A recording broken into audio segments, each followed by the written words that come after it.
Heavily covered there. Potter on the deck. Pickpocketed right here. Hold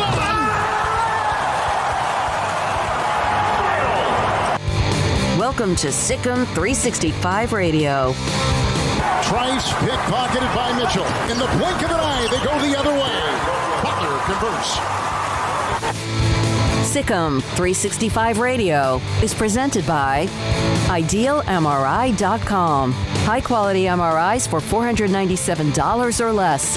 IdealMRI.com. Your health is important, so is your budget. Jumbo Chachwa puts it up and through as he climbs the ladder and sails. The 3 o'clock hour is sponsored by Waco Custom Marketplace. Meats, sweets, Texas treats, and a cut above the rest. 425 Lake Air Drive, Waco. Here goes Mitchell. Oh, what a pass! Driving off that baseline, Maceo Teague. Have you downloaded the SicEm365 Radio app? Do it today on the App Store and Google Play. The other way, can they beat it on the fly? Flagler caught! Now here's David Smoak, Paul Catalina, and Craig Smoak. All right, here we go on this Tuesday afternoon. The weather tip as they play Virginia Tech. Baylor spring drills going on, of course, and starting to get media access tomorrow. And Baylor gets a commitment last night from Cooper High out of Lubbock.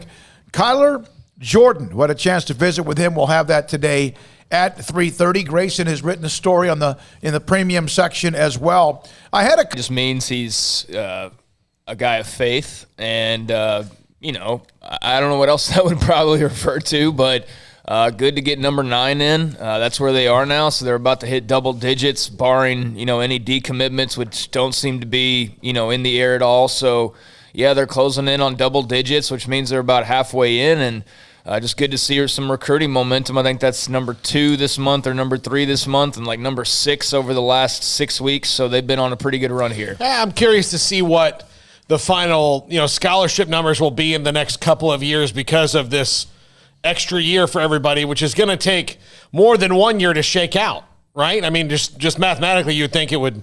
You have your extra year, and say you get a redshirt year on top of that because of maybe something's happened and they're going to redshirt you because this year will be normal. And so I wonder what the scholarship numbers will be across the country for everybody, seeing as we're in an unprecedented time of numbers on a roster. Well, it's got to get back to normal, right? Yeah, it's got to get back to normal. So to 85. So I know that based on our conversations with Mac Rhodes and even Aranda.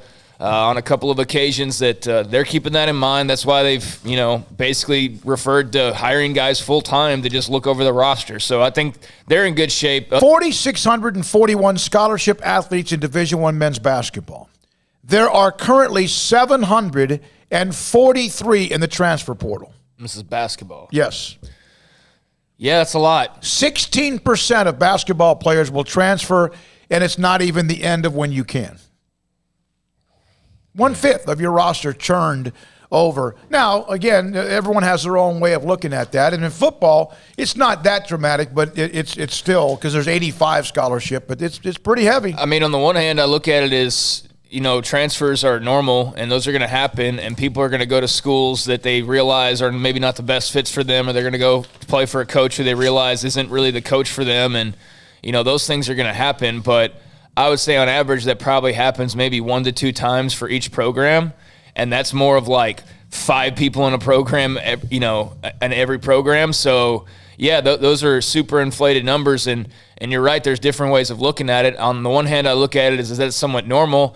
I also do think, and I'm sure there's somebody who'll take offense to it, but I do think that college athletes are coddled in a lot of ways these days, and I don't mean the argument over like should they be paid or not. I mean that's all been discussed, and I do believe that there's more that can be done. But at the same time, there are so many rules being put in place that are in favor of the student athlete alone that I just kind of wonder with college sports if, they went from not enough power to almost, are we giving them too much power to the point where now it's the athletes running the show and dictating all of the dominoes. And I don't know, that's a road that you really want to go down. So, it is interesting how they're going to juggle it, but we'll let the ADs and coaches worry about that and the NCAA.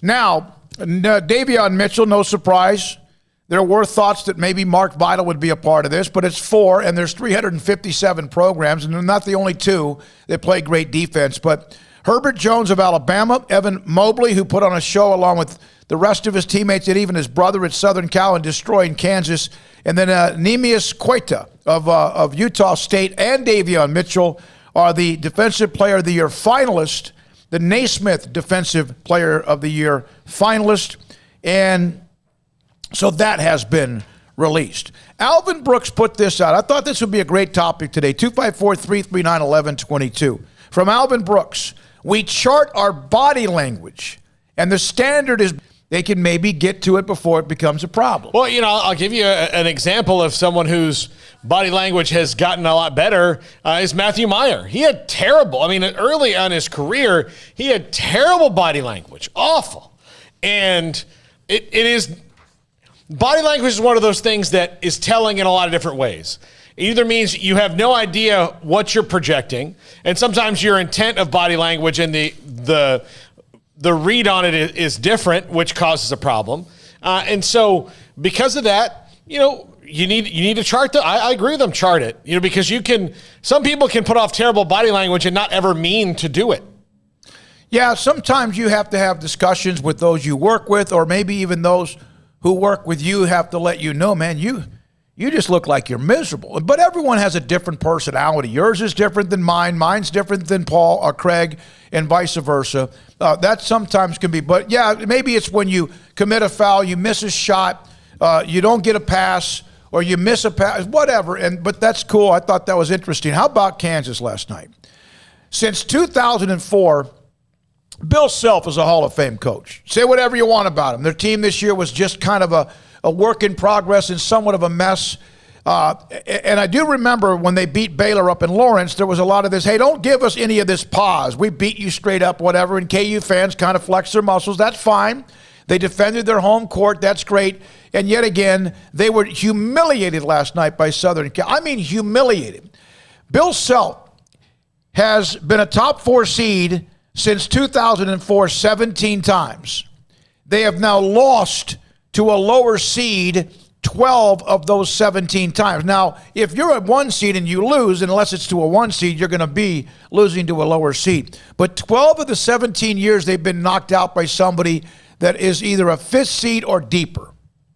And last night, USC looked like they were as good as anybody left in the tournament. Yeah, I mean, at some point, though, when you're playing deep in the tournament, you're going to run into those types of seeds. And, it's not as though Kansas has been a 1 or a 2 every time. I mean, pretty close to it. But, I just think that's probably, if you were to chart, a lot of schools who are similar and are in the tournament every year and are anywhere between a 1 and a 5 seed on any given year, that more often than not, they Kansas lose, but to see them lose in that fashion for sure. Look, the 2 conferences called the best only got 1 team each into the Sweet 16 in Michigan at the Big Ten and Baylor in the Big 12. And Kansas is about to set forth on a weird journey right now because they're waiting on the NCAA to rule on this thing, and they've put it into this other council, and God knows how long that's going to take. Well, they can still get better with the transfer portal. Yeah. A lot of people would love to go play in front of 21,000 people or whenever they get full. I see what you're saying. But one of the problems is that Kansas is also not used to being able to go to recruits and saying, hey, come here. And they're like, yeah, but what if? Yep. And so, and Bill Self is a great many things. I think one thing he's not is a BS artist. Like, he'll just tell you, oh, well, if you don't want to come here, because Bill Self also is kind of in that Greg Popovich mode of, I'm not going to tell you anything I don't need to tell you.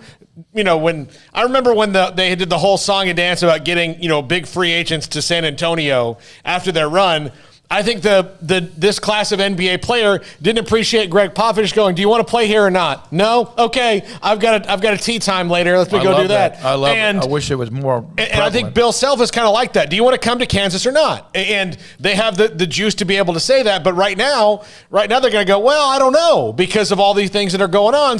But they do have a better chance of flipping the script here because of the transfer portal than if it was back to normal. And it's not like they're completely just like deficient of talent. They had one of those years, and they got COVID at the absolute wrong time with McCormack and others. But how it wouldn't have mattered. Last night, Southern Cal hammers them. How about Kansas, just athletics in general? You got the football situation going on that you're dealing with. And we have Danny Manning, in fact, speaking of that, Craig, thanks to Mueller Sports Medicine, they have a lot of the braces, knee braces, ankle braces, and stuff like that. They're going to join us tomorrow. Danny Manning, the great Danny Manning, tomorrow will join us at 3:30 on that because he's put his name in the hat as the AD. I didn't know this. All right, and you guys may have already seen this. When I think of Creighton, I think of basketball because they're a basketball school. I don't know if they've ever played football in the history of whatever. I don't know. But when I think of Creighton, I think of a successful basketball program.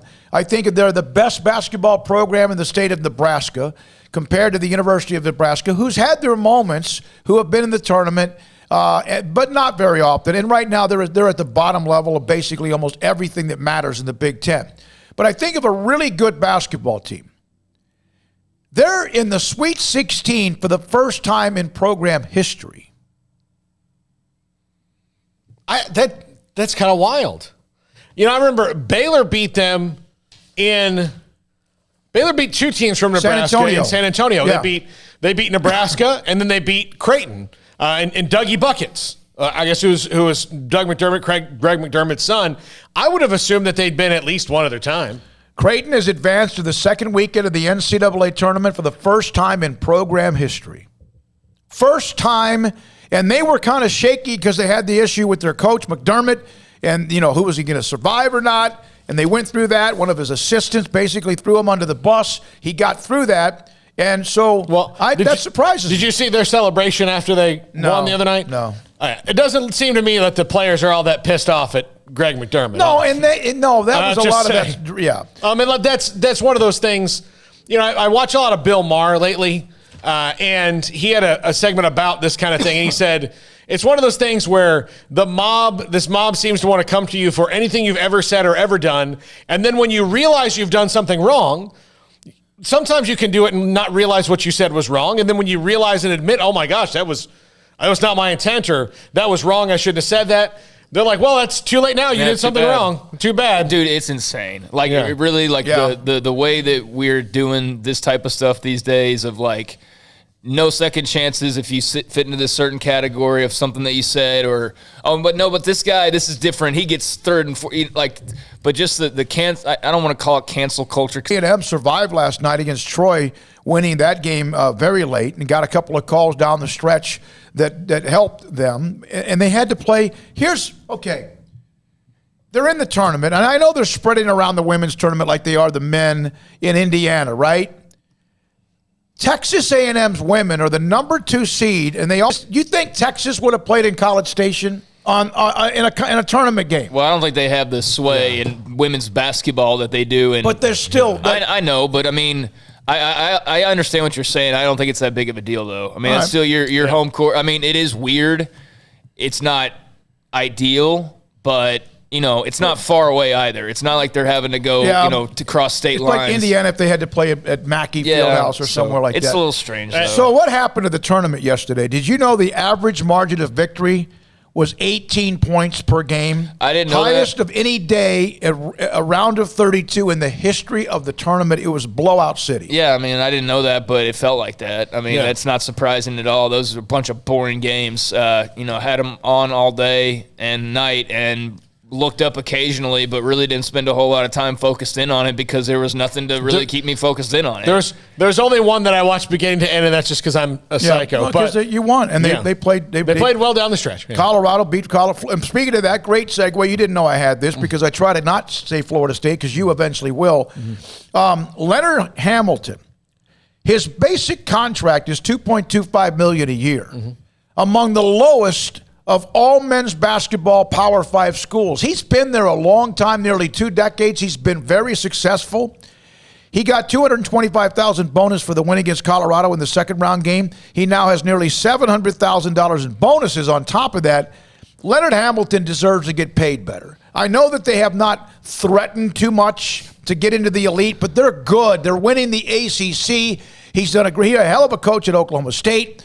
I didn't know how much he would be successful. He's been good now for basically 2.5, 3 decades. Well, before Paul goes in, I just want to say, if he wants to get paid better, he should probably go somewhere else. Well, he just signed a 5-year extension. He's 72 years old, which he doesn't look 72. I don't care. But he you know what? Free agents get paid for what they're about to do or what they've done. Yeah. No, he should get paid better. I'm just saying he's at the low end of the Power 5 schools. He's in the ACC. He's at a state school, and he's done well. I mean, Florida State in basketball, they had, there was one time in the 70s, I think they were pretty good, right? They've had the 70s, and then they had the run with Charlie Ward and Bobby Sura and Sam Cassell in the early 90s that Bryce Drew ended. Yeah. Bryce Drew ended that one. All right. Other than that, they haven't. They haven't. So I think that I hate to see he's not paid more. 254-339-1122. I'd like this question for you. How many teams do you have left in the Sweet 16 in your bracket?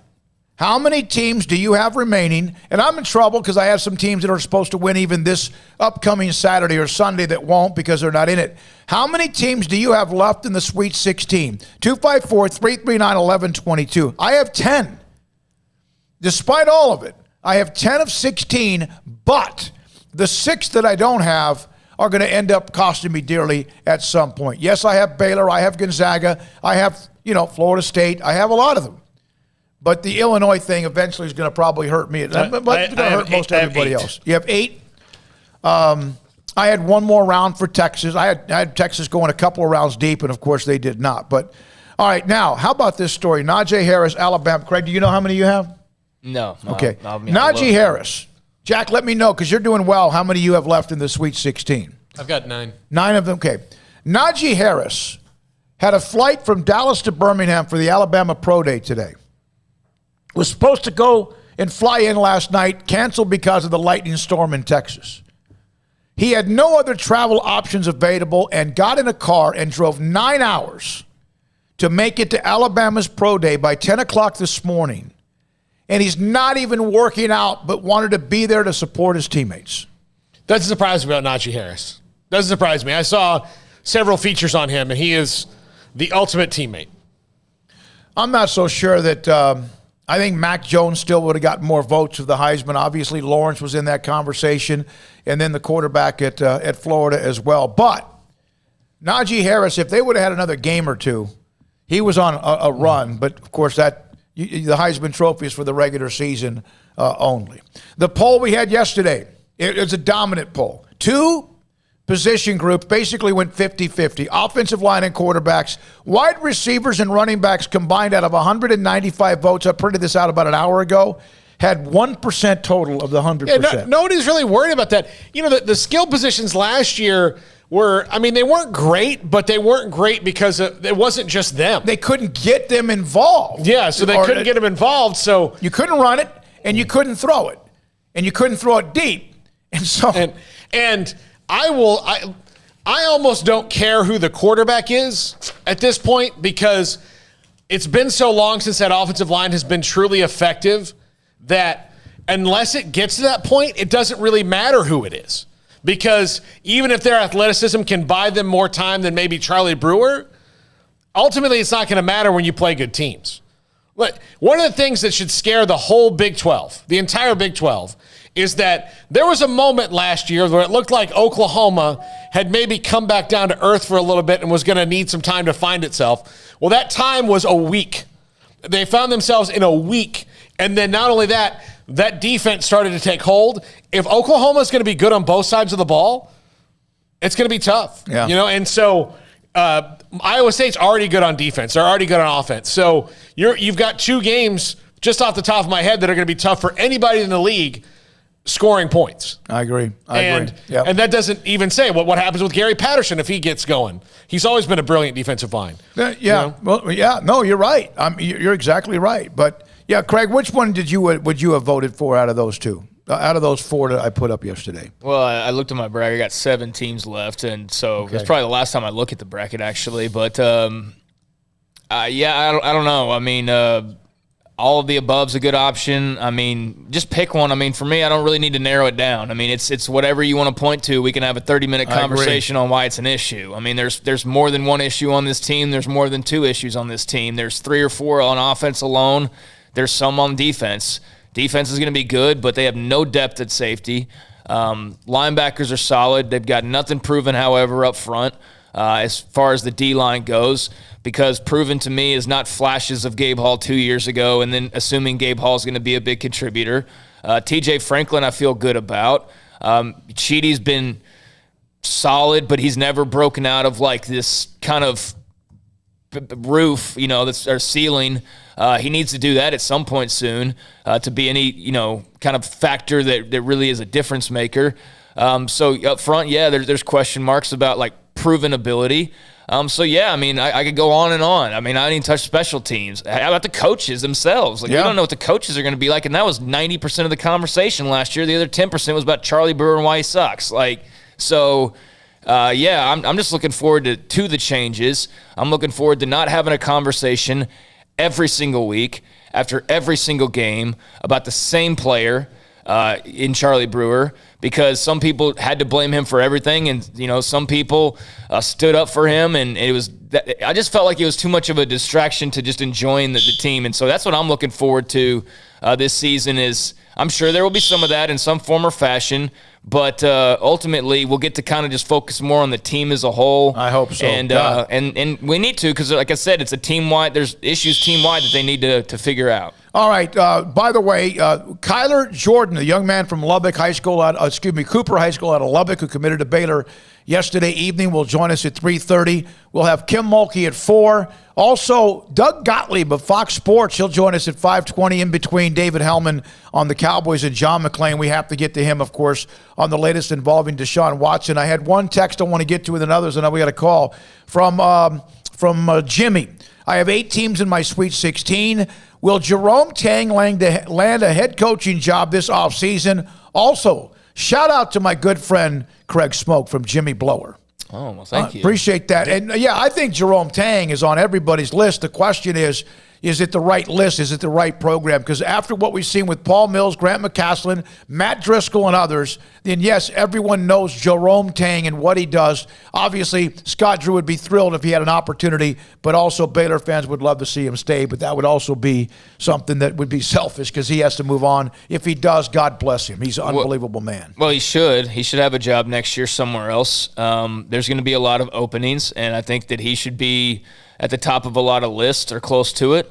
At the same time, I think he would be incredibly foolish at this point to just jump at a job, given how long he's been on staff and how successful he's been. It's his time now to be selective and to choose the right fit for him. And it's not just anywhere that's got a head coaching position. So should he be hired by somebody? Absolutely. Will he be? I think that's as much his decision as anybody else's. All right, 254-339-1122. We'll take a call or two, a text or two, and then, of course, we'll hear from Kyler Jordan of Cooper High out of Lubbock. Yeah, we're going to take one call, and then we're going to go to break because we got a weird thing going on here in the studio that we need to deal with. All right, Stephen from Virginia, you're on SicEm365 Radio. Hey, guys. What's up, Stephen? I want to say that, Craig, I don't want to be betting on the Mega Millions for you anytime soon. In the first round, out of 32 games, I got 30 right. The only 2 I got wrong were Oral Roberts and Georgia Tech. And I have 4 left in my Sweet 16. Wow. Dear. Wow. You've taken a beating the last 2 days, huh? Oh, my gosh. Let me tell you, the whole Big 12 let me down because about 6 of those X's belong to other schools in the Big 12. And a couple others off the top of my head include Colorado, and who really got beat down. And then Oklahoma, I never, I just started betting on the games like $1 at a time. And I'm not meant to bet big money on anything because I bet $1 to win 5 on Oklahoma. And all Oklahoma had to do was lose by 15, and they lost by 16. And I don't know if I've been that bad in quite a while. So I would like to give a thought about the football, the spring football, because I'm so excited that it's here. in the same way that we didn't have NCAA tournament last year, we didn't have spring football last year, and I'd really like to hear who y'all think you'd like to win the job. I know I've asked Craig that like a million times on the Bearcast, but I just feel like it changes every week, and I felt like I've heard some really good points made, but, you know, at the same time, I really agree with, I think it was Craig who said it doesn't matter who plays or Paul who said it doesn't matter who plays quarterback, because we were at a point in that Oklahoma game where we weren't running the ball and we were throwing these little 4-yard passes because we couldn't run the ball. And the amazing thing is we were in that game for the majority of the game and we couldn't run the ball worth anything. So I think if we're able to run the football, then Coach Mateos has, you know, Coach Mateos and, you know, our new strength coach, Vic Valoria, and the offensive coordinator, Jeff Grimes, I think they had it all an integral part. But Chancey Stuckey also has a big part in this because those wide receivers got to get some separation this year. Nobody was getting separation last year. So I'll hang up and listen. I'll catch y'all later. Thank you, Stephen. As always, appreciate your time. Everything I agree with across the board. To me, look, I have no doubt, to say who I want to be the quarterback, and Craig, I think this might be kind of mirroring your thoughts. This is maybe one of the most Craig Smoak thoughts I've ever had in my life, is that it doesn't matter to me who went. Like, the person who should be the quarterback is the best quarterback. So I have no, there's nothing personally in the hunt for me on this at all. Just pick the best guy and get the best offensive line and roll. Yeah, I would think that Jacob Zeno's got the leg up just because of, you know, his experience, which is not very vast at all. I mean, anytime we even, you know, talk about experience with these guys, keep in mind that we're not talking about a vast well of it. We're talking about like a few snaps here and there for both he and Gary Bohannon. So, you know, I'm sure Gary will have his supporters and Zeno will have his supporters and so on and so forth. But for me, it's the same as Paul. I got nothing personal in this thing. Mm-hmm. I would pick Zeno to probably win it as of right now, just based on arm strength and things like that. But again, you could throw Trevor Lawrence back there, but if he's got Baylor's offensive line from last year, he's not looking like Trevor Lawrence. He's not in the Heisman race. He's not. So, you know, there were definitely things about Charlie that are either were negatives, like the deep ball. You know, that was something that was completely kind of taken away from the offense because of his arm strength. And then you combine that lack of a running game. What does that leave you with? It leaves you with 5-yard passes, you know, and that's basically what that offense was. And so I'm all for whoever opens it up, and I'm all for the offensive line just blocking for whoever the heck that is. I don't care who plays quarterback, whoever plays quarterback. I just want to see what an offense looks like. And that it improves from week to week, and it looks like it knows what it's doing. You can point the fingers at a lot of different people. Really, you just point the fingers at everybody last year. When we come back, Kyler Jordan from Cooper High School, a defensive end, outside linebacker, a hybrid. He's next on SicEm365 Radio. Don Humidor and Coffee Beans in the Town West Shopping Center off Valley Mills in Waco. They have, 3 different maybe products that you would be interested in. One, cigars.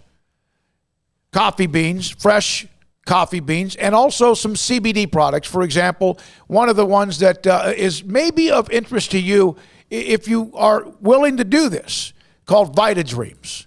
And they have, containers of 30 to 50 of them, depending on how much you want. And it depends on how much of a Vita Dream, the milligrams you want to take, that can help you fall asleep a lot easier than perhaps you are struggling doing. You toss and turn. You might even be one of those that has those leg, whatever, that nerve to feel like your legs are always kind of having something. I don't know what they call that, crawly legs. But bottom line is this, CBD and Vita, what is it called, Paul? CBD and Vita Dreams.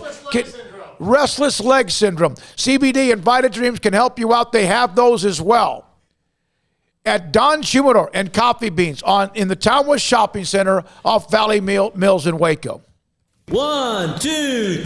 I'm in love with a man named Rudy. I'm okay with that. He knows exactly what I want. He keeps me coming back. Cooks breakfast, lunch, and dinner for me. Does the dishes too. I'm in love with a man named Rudy. Last name barbecue. It sure is easy to fall in love with Rudy's Tasty Oak Smoked Barbecue. Next in line. Texas board-certified personal injury trial lawyer and Baylor alum David Willis and Baylor alum Parker Willis are ready to help if you or a loved one has been wrongfully injured in an auto accident, SUV rollover, industrial accident, 18-wheeler crash, or were seriously injured by a defective product or recalled drug. Call them for a confidential and free case consultation at 1-800-GOT-HURT or visit them at texastriallawyer.com, principal office in Houston, Texas. You want to know why Stonewood Dental is so successful? Listen to what happy customers have to say. It's pleasant. It's different than any other dentist office. I really feel like they care. And it's not that you're here for 2 hours waiting on someone to take care of you. It's quick and easy, and I bring my kids, and my kids love being here too. They really love the treasure box. Staff is really nice and accommodating, real friendly. You feel more like home. It's not sterile looking. Everybody has their own personalized rooms with decorations and decor, and they'll even have a blanket for you when it's cold. I've recommended people to actually come here, and they are patients now. I really love it here. It feels like family. Learn more, stonewood-dental.com. Qualified buyer, see dealer for details. The anniversary sales event is happening now at Richard Carr. 22 years in Central Texas is worth celebrating with big savings on all cars and trucks. Savings like $3,500 off a 2021 Buick Envision or Buick Encore GX. Save $6,000 off a 2021 Buick Enclave. Save $6,500 off a 2021 GMC Terrain or GMC Acadia. Come by for prize giveaways and deep anniversary discounts on every car or truck on the lot. It's the anniversary sales event going on now at Richard Carr. At Richard Carr, we give you more.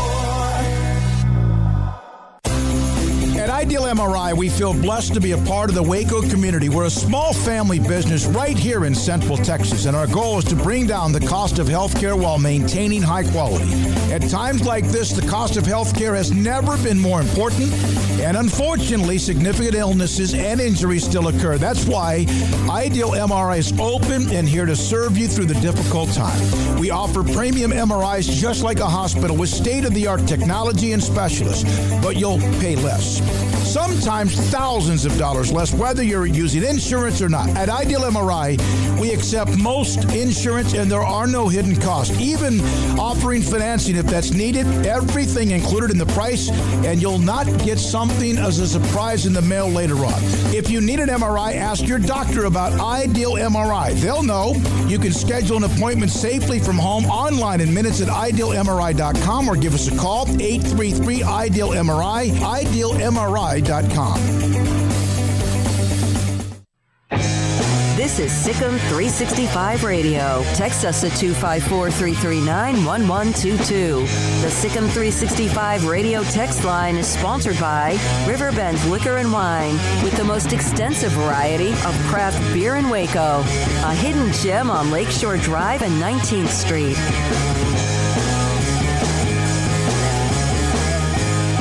Jordan, defensive end, outside linebacker at Cooper High School in Lubbock, who has made his commitment to Baylor. Dave Aranda, obviously a part of the recruiting as well. Sean Bell, Joey McGuire, and others. Kyler, what does today mean to you, committing to Baylor? Man, it means everything. It's been a dream of mine to play college football for as long as I can remember, and today it became a reality. I can't wait to get down there and speak to all those guys in person. It sounds like Baylor got on you in a hurry, and they have been with you and really created a trust, not just with what you can do as an athlete, but a student athlete and as a person. Can you kind of explain how they do that? Because I hear that quite a bit from those who commit to Baylor. Yes, sir. Coach McGuire he's really done a great job of creating a relationship with me. He's talked to me pretty much every day since the day that they offered, and I really like him. I've talked to Coach Aranda a really good amount, and I really like him. And I've talked to a few people that know a lot of those people on the staff, and they love everything about him. So it's just something that God put it on my heart to. That's where I need to be. I saw some of the reaction when you made the commitment. I saw some of the reaction on, the message board where I do a show, SicEm365.com, and a few of that. And one of the reactions was this. This is as much a Baylor guy, kid, young man, as you could possibly imagine. What does that mean to you? Yes, sir. That means everything. To be welcomed into such a culture and such a great place. It feels like home. Coming off a pretty good year, 11-2 in football. I know that it ended with Ryder, but you guys have a lot of momentum. Your baseball team's playing great. Well, first of all, what's it like now? Because a year ago, as you know, everything was ripped away from students and athletes and many people. Your brother was on your baseball team, and he didn't get to finish out his senior year. He's at A&M now. What's it like to be able to play right now? Yes, sir.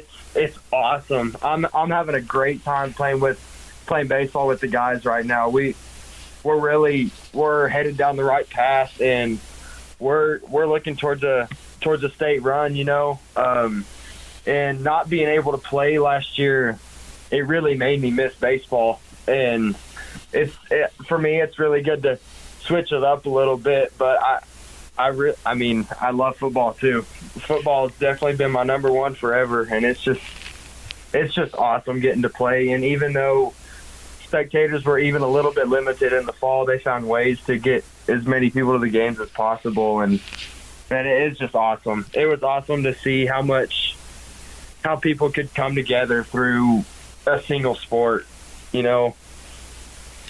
Kyler, you had to miss some time. I don't know if it was your freshman or sophomore year in football. You had a shoulder separation. You missed maybe a game or two. And so you were talking about what it's like to have something taken away from you. How difficult was that time for you? You're playing varsity football. You're young, but all of a sudden you couldn't play at least a game or two? Yes, sir. It's so hard watching. I mean, even I used to go watch my cousin play out at Shallow Water, and it's just so hard watching, not being out there doing it for myself, And with my separated shoulder my freshman year, it was in my first varsity football game, so it kind of hurt me a little bit, but I eventually worked my way up and started in the third round of playoffs. But I do not like watching. Who do you think it was harder on when you couldn't play because of your how you got to go? Was it more difficult for you or more difficult on your parents? Well, probably a little bit of both. I think they could feel my stress probably. You commit to Baylor. You had a lot of offers. You got maybe a dozen or maybe a couple of dozen offers from all sorts of different teams, levels, areas. Why Baylor? In the end, what was it? Yes, sir. It's a calling, and I really like the coaching staff, and I really like Coach McGuire. I've heard nothing but great things, and ever since I was a little kid, I had always thought I wanted to play in the Big 12, and Baylor was always up there for me. My cousin was a Seth Dagey whenever he was at Tech. Yep. I remember watching them play RG3 in AT&T Stadium in Dallas, and I always thought it would be really cool to be a Baylor Bear, and it's my opportunity. It was an open door, and God's putting everything in my heart. That's where I need to make my impact. So Seth and Jarrett Dagey, those are your cousins, right? Yes, sir. And your grandfather played a college football. He played a year at Colorado State. That's your father's father. Yes, sir. So you've got some athleticism. An uncle was a quarterback at Rice for a little bit. So you've got a little of that blood. I mean, was that just something that that you just soaked in whenever you had a chance? Although some of them you were too young at all, if even born, I guess you were. But how much did that soak into your body? Yes, sir. I think it's so cool, and not only for me, but for those guys too, to see. I mean, a lot of them, just like Jarrett and Seth, really haven't seen me a whole lot just because they've been doing bigger things. But, I mean, to me, they probably used to look at me just as little cousin, and it's pretty cool that we can have that same relationship, have that same thing in common, I spoke to your mom, Laura, your mother, Laura. She mentioned that they know you can be a multiple type position guy. They've got hybrids all over the place, it seems like, whatever they call it, jack, the star. There's all these positions at linebacker, whatever, safety. But you have the ability to play on the outside, on the edge, linebacker, defensive end. That's what you do at Cooper to put pressure on the quarterback on an offense. Kind of explain what they've said to you about what you can do there. Yes, sir. They've mentioned a few different positions to me. They said that they really see me as an outside linebacker right now, as like a jack. But they also said that they possibly see me playing with my hand in the dirt a little bit, and they also see me playing some middle linebacker. They had me send them a few videos of me catching a football just to see if I could play H-back or something too. So I think that I really like what they're telling me, and I think I can make an impact wherever they put me. So I've heard you're stubborn. Explain how stubborn you can be. That's hard. I bet my mom told you that one. Shoot. I don't know. It's kind of one of those things. If I fail, I'm going to do whatever I can to not make the same kind of failure again. A good example is just weightlifting and stuff like that. Like, I'm going to try something until I get it, and then I'm going to keep moving up from there, Mm-hmm. That if there's something that you want, you're going to find a way to get it and do it the right way. And speaking of that, when you were 3 years old, you earned the nickname the Enforcer. You may not remember that, or maybe your parents have told you that. Do you remember why you earned the nickname the Enforcer? To be honest, I don't. All I know is I was a pain in the butt when I was a little kid. So. Well, how about this, that you play by the rules, but you are making sure, a stickler, that everybody else around you plays by the same rules. Does that ring a bell? Yes, sir. Yes, sir. Yeah, that really hit like kindergarten age. Yeah, and your mom taught you, is that correct, at some point when she was a preschool? Oh, yeah. Yep. Yep, that was good time. Good time. Do you remember that? I actually do remember it a little bit. Was she harder on you, like a father who's a coach or a mother who's a coach? Sometimes the coaches are more difficult on their son or daughter. Was she pretty easy? I'm just young, but I mean, if you were kind of hard to deal with, what do you recall about that time? Shoot, I recall a lot of spankings. Oh my goodness! Wait a minute. So we have Kyler Jordan's our guest from Lubbock, Cooper High School in Lubbock. You committed to Baylor. If you had a lot of spankings, Kyler, that means you didn't learn from the first one. It's usually about me like not getting out of my car seat or something like that. Oh yeah, just making trouble like that. I wasn't in trouble in school or anything, but just little stupid things like that.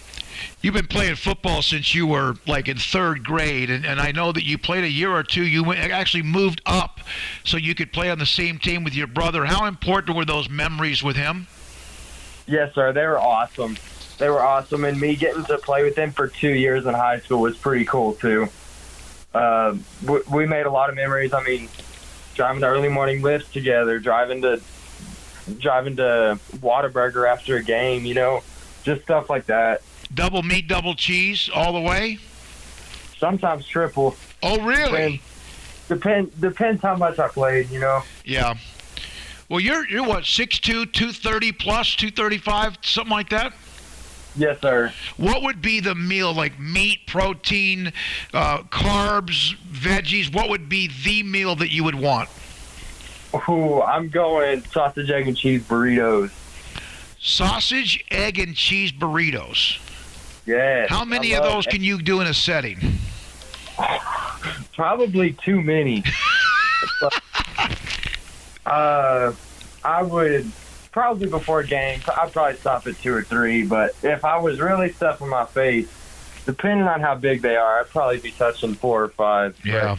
Yeah, well, if you do the triple all the way at Whataburger, I'm sure that's not a problem. Let's go back to last season. You guys finished 11-2, lost to Ryder by 8.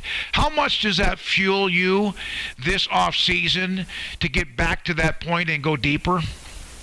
Oh, I cannot wait. We're going to have a very, very solid football team next year. We'll have some returning guys on defense, including Jacoby McKenzie, and a kid named Kyle Lewis. I think we're going to be phenomenal. And we've got a quarterback that's actually, he's our closer in baseball. But he throws 88, 89 in baseball, and he can throw a football. I think if we can get our pass going, I think we're going to go very far.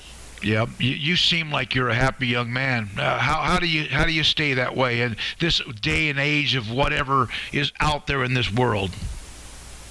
Ooh, trying to stay close to the Lord. You know, I mean, even just listening to a little bit of gospel on the way to school, stuff like that. The little things. Yeah, and Baylor allows you to do that. How important was that? Yes, sir. It means a lot to me. I know that no matter where I was going to go, I was going to be able to find my group, you know, find the group of Christian guys that I really like that I could get a closer relationship with. But I think the part about us being able to go on mission trips and stuff like that as a team, I think is a pretty cool deal. What was the reaction from around your inner circle, family, friends, those in Lubbock, Cooper High, you know, the reaction of Baylor fans and others when you made the commitment, when you made it public? Oh, they're all just super happy for me. A lot of the people that really know me know how hard that I've trained and I've worked to get to this point, and they are just happy to see me do something, be able to continue what I've been doing at Cooper for the past 3 years, be able to continue it at the next level. Your mom said it's like a prayer that was answered, because this was something that you've almost been talking about since you were 7 years old? Yes, sir. Wow. Yeah. Dreams come true, right? No doubt about that. I talked to Zach Pyron, the quarterback out of Alabama. You guys now start to kind of have your group text messages and start working on the class with others?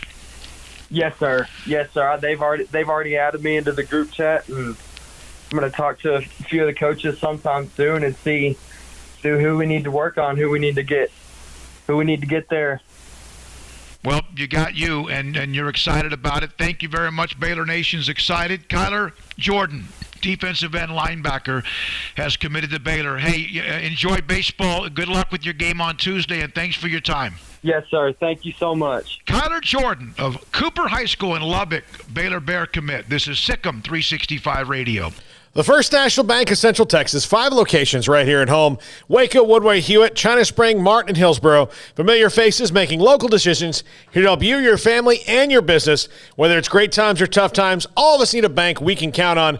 Great people with great technology dedicated to their customers and helping our area grow. Safe banking in person or use their online and mobile apps, and convenient drive-through and ATMs at all locations.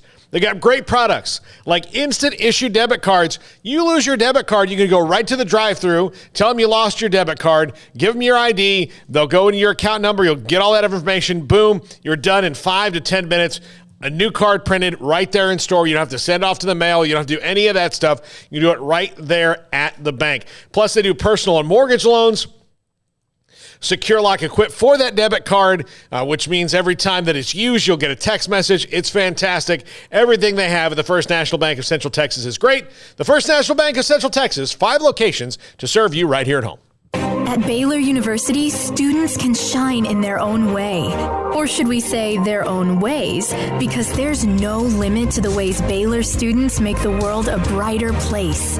Whether they're leading a student organization or following a higher calling, getting advice from faculty, or taking part in world-class research, pursuing their dreams, or working toward their dream job, students find their place to shine at Baylor, where lights shine bright. How did Edward Jones become one of the biggest financial service companies in the world? by not acting that way. Financial strategies, one-on-one advice, it's a big difference, and that's why Brad Wilson, your Edward Jones financial advisor, makes sense of investing. Experience the difference for yourself. Brad Wilson, 250 Sharon Drive in Woodway, 254-776-4337. Edward Jones, member SIPC. Southwest Sports Medicine and Orthopedics, the team physician of Baylor Athletics. Our doctors specialize in the diagnosis and treatment of any and all sports-related injuries. Celebrating over a decade of service in Central Texas, our doctors are equipped to handle a wide range of issues, whether it's your foot or ankle, orthopedic spine care, your hand or wrist, knee and shoulder pain, or if you're in need of our arthritis or total joint clinic. Come see us at the new Baylor Scott and White Ted and Sue Getterman Sports and Orthopedic Center. Trust the doctors at Baylor Trust, Southwest Sports Medicine and Orthopedics. Our goal is to get you back in the game.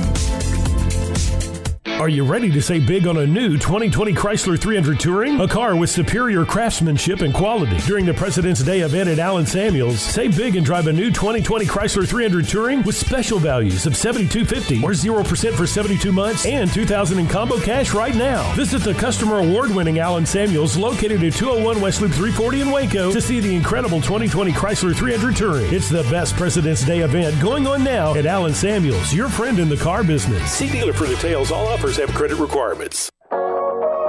Waco Regional Tennis and Fitness was built to help give you a chance to enjoy elite tennis facilities and also remain fit or reshape your body. Now Waco Regional Tennis and Fitness has gone through its own physical changes. There are 7 large flat screens stretched across the main and improved weight room with Wi-Fi available and their own app to enjoy news, business, weather, or sports channels. The beautiful sound of active treadmills and elliptical machines, group exercise classes throughout each day, a new ballet bar for bar classes, a new look lounge and bar with beer and wine with more large flat screens available. Touchless water fountains outside each spacious men's and women's locker rooms, showers, sauna, and whirlpool. Upgraded PA system throughout the world-class tennis courts and lessons for adults and juniors. I promise you'll look and feel better. You just need to walk through the front door. Also, Waco Regional Tennis and Fitness with personal trainers Christy London and Randall Corley. 40-plus group exercise classes, including twice-a-week boot camp. So start today, not tomorrow, at Waco Regional Tennis and Fitness on Lakeshore Drive in Waco.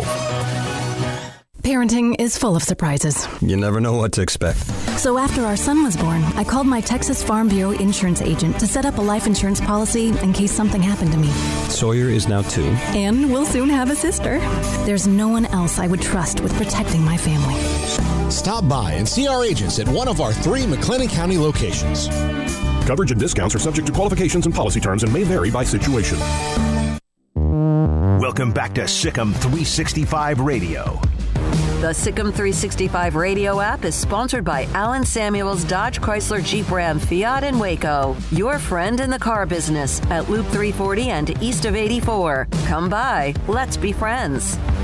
All right, we wrap up this 3 o'clock hour. Kim Mulkey, Mac Rhodes in the 4 o'clock hour. And then we have 3 guests in the 5, including David Hellman, John McClain, and in between that, Doug Gottlieb of Fox Sports, former college basketball player. Here is a tweet from Draymond Green, one of the best defensive players in the NBA, obviously with the Warriors. This was, I guess, Sunday. I absolutely love this Baylor team. I never saw this. It's not like I was looking for it. I don't know if I follow Draymond Green or not, but I just happen to have somebody else that I guess I follow retweet that, and now there's a lot of people that may not have seen that before. That's pretty cool. You think it's because they play defense the way they do? Yeah. I bet you I know the player who's his favorite. Oh, yeah. What you think, Vital or Davion? Gotta be Well, I mean, Davion's probably close, but Mark Vital plays that style of basketball where it's I don't care about points or anything like that. I'm just here to raise hell, kind of a thing. Yeah, no, I think he appreciates the feistiness and the defensive aggression that they have, and just the lockdown nature of their mentality to play stifling defense. That's something that's not appreciated by probably the masses. They'd rather watch Steph Curry, score 60 points, or James Harden, throw up 63s and score 80 or whatever. But for a guy like him who's deeply involved and invested in the game and who's known for playing defense, he would have an eye for it. So, yeah, not surprising that he would like their style, but that's pretty cool to get that shout out. One of the guys at Gonzaga, there's a lot of people that get attention, but the one is the freshman Jalen Suggs. in this show between now and the time we say goodbye, there's a comment from Mark Few, their head coach, about Jalen Suggs, who was a hell of a football player, who came to Gonzaga, 5-star basketball athlete, great player. He's a really, really good player. We'll have that for you at some point today as well in the tournament. Women play tonight against Virginia Tech at 6 o'clock. The game is on ESPN2. Couple of texts, and then we have to go to the 4 o'clock hour, or we need to go to the 4 o'clock hour. From Scotty, no matter who is at quarterback this year, it will be solid. It's more on the offensive line needs to be better to help whoever is at quarterback. At 325, he said, I have 6 left in my Sweet 16, and every time I get crawly leg, my wife says she has a headache. Yeah.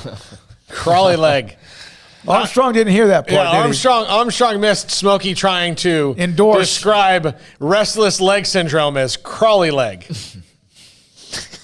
As he puts his face in his hands. Armstrong, if you went to a doctor and he said, I think you've got a case of the crawly leg, would you go back to that doctor? No way. I'd walk out of the room right then. Crawly leg. Yeah. I have no words for that. Some people have their own dictionaries, right? I mean, and the thesaurus and all that. They usually don't host radio shows. All right, the 903 out of East Texas, looking at the remaining teams in the tournament. I'm confident that say only the Zags had a chance against us, but I don't think they'll have enough. 2 down and 4 to go, baby. Oh, and sadly, I've only gotten 3 left. 3 remaining. Wow. In the Sweet 16. I really thought I was struggling, but Marshall. Yeah, a lot of people have even less than I do. It just shows the wild nature of the tournament. You know, if you went upset heavy, well, I guess it depends on what upset you picked, but you might have, had a really great bracket or just completely destroyed that first weekend. And I can't imagine I wonder what the perfect bracket number is right now, if there's even any left. I haven't kept up with that. And ESPN, it looks like there's not. Not any? Yeah, that wouldn't be surprising because it's just been so unpredictable. So you have to do one of those, like you'd have to have some sort of aggregator and just spit out ridiculous brackets all the time. And even then, you have to do Evan Miyakawa's bracket simulator and just have one that eventually pops up with all those upsets. Yeah, nearly impossible. The odds would be so low for that. So yeah, every seed won a game except the 16. Yeah, pretty so crazy. How could you pick that? How could you in a reasonable year you couldn't pick that because if you picked a 14 and a 12 and an 11, you wouldn't be, I'm not going to pick a 15. I've already done some crazy stuff. You got to pick a 15 and then pick them to win 2 games, right? Yeah. So that's unheard of. Steven on the text line, brought to you by Riverbend Liquor and Wine, and then the Kim Mulkey. If my doctor said crawly leg, not only as I was leaving right then and there, I'm asking for my copay back. What is it called? Restless leg syndrome. Okay, that's just too long. All right, when we come back, Kim Mulkey. RLS. I can't wait. I can't wait for the commercial to be brought to you by the National Foundation for Crawly Legs. I have a neat story at some point today. This is one for you, Paul, if you want to do. You've already got your 5 in your head, is that right? Mm-hmm. The Krispy Kreme and what they're offering if you get your COVID-19 shot. We'll talk about that as well. A lot more to get to. Which I should mention is the news came out that apparently all adults, what have you, will be eligible for the vaccine here in the next few days. I think starting on Monday, they're going to open up registration for everybody. So it's not just, over 60 or overweight or with chronic conditions or whatever that it's been for, the last few weeks. It's going to be everybody. So that should mean that we're good to go here in a few months, you would think. I have an annual physical tomorrow with my doctor, and I'll be talking to him, I guess, about many things to come. This is SicEm365 Radio. March means it's time to celebrate 22 years of serving Waco and Central Texas with big savings on all cars and trucks on the lot at Richard Carr Buick GMC Cadillac. All 2021 Buicks have deep discounts. You can save $4,500 on a 2021 Buick Encore. You can save $3,500 on a 2021 Buick Encore GX. You can save $3,500 on a 2021 Buick Envision. You can save $6,000 off a 2021 Buick Enclave, or qualified buyers can get 0% financing for 72 months. If you want the best truck, well, then you want a GMC. You can find savings like $8,000 off a 2021 GMC Sierra, or save $6,500 on 2021 GMC Acadias and $6,500 on 2021 GMC Terrains. And Richard Carr Motors not only has all of these great deals, but they're your local family dealer that wants to earn your business with great prices and free oil changes with a new purchase, plus priority warranty service on all vehicles that you purchase from the dealership. And right now, during the big basketball tournament, you can come by and take a shot to win additional prizes. It's the big 22-year anniversary sales event going on now at Richard Carr.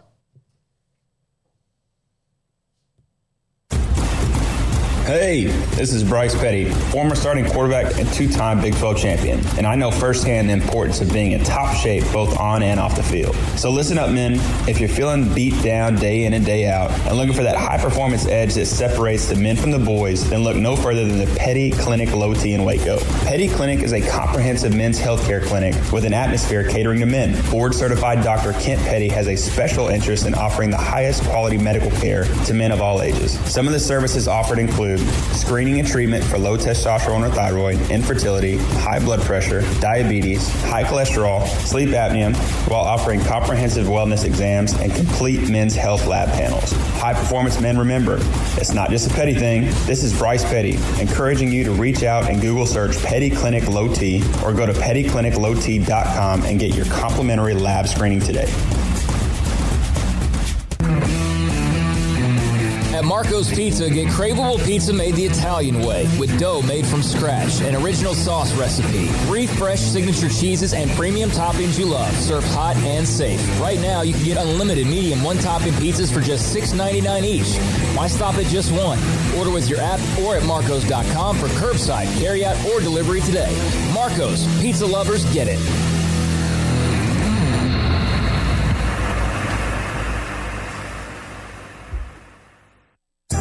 Riverbend Liquor and Wine has their easy-to-access drive-thru open and convenient and clean in-store location on the corner of Lakeshore Drive and North 19th Street in Waco. Riverbend Liquor has the best and most extensive variety of craft beer selections in Waco, and Balcones whiskey, including single malt, pot still, baby blue, rye, brimstone, and the all-new lineage in stock. Riverbend Liquor and Wine, family-owned and operated, and a hidden gem in Waco on Lakeshore Drive and 19th Street. And find out more on Facebook and Instagram.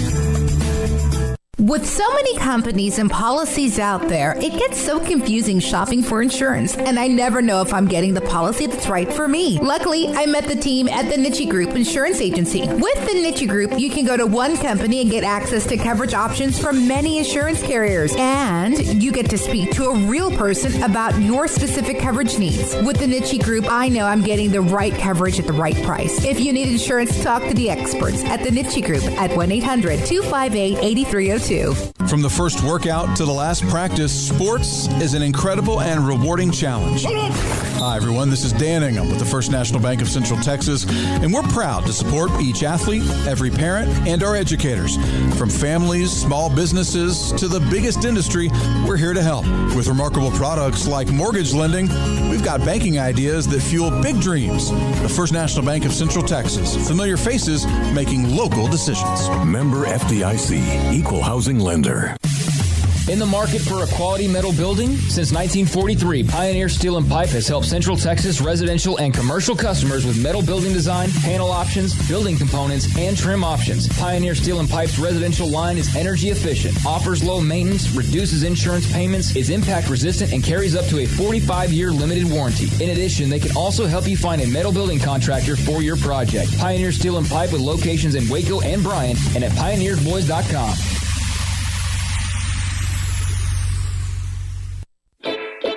Welcome back to SicEm365 Radio. And how about the hustle at first, boasting on Gondrzick, but not giving up D.D. Richards. The 4 o'clock hour is sponsored by Boozer's Jewelers, the wedding ring store, specializing in custom jewelry and repair, all in-house. Now here's David Smoak, Paul Catalina, and Craig Smoak.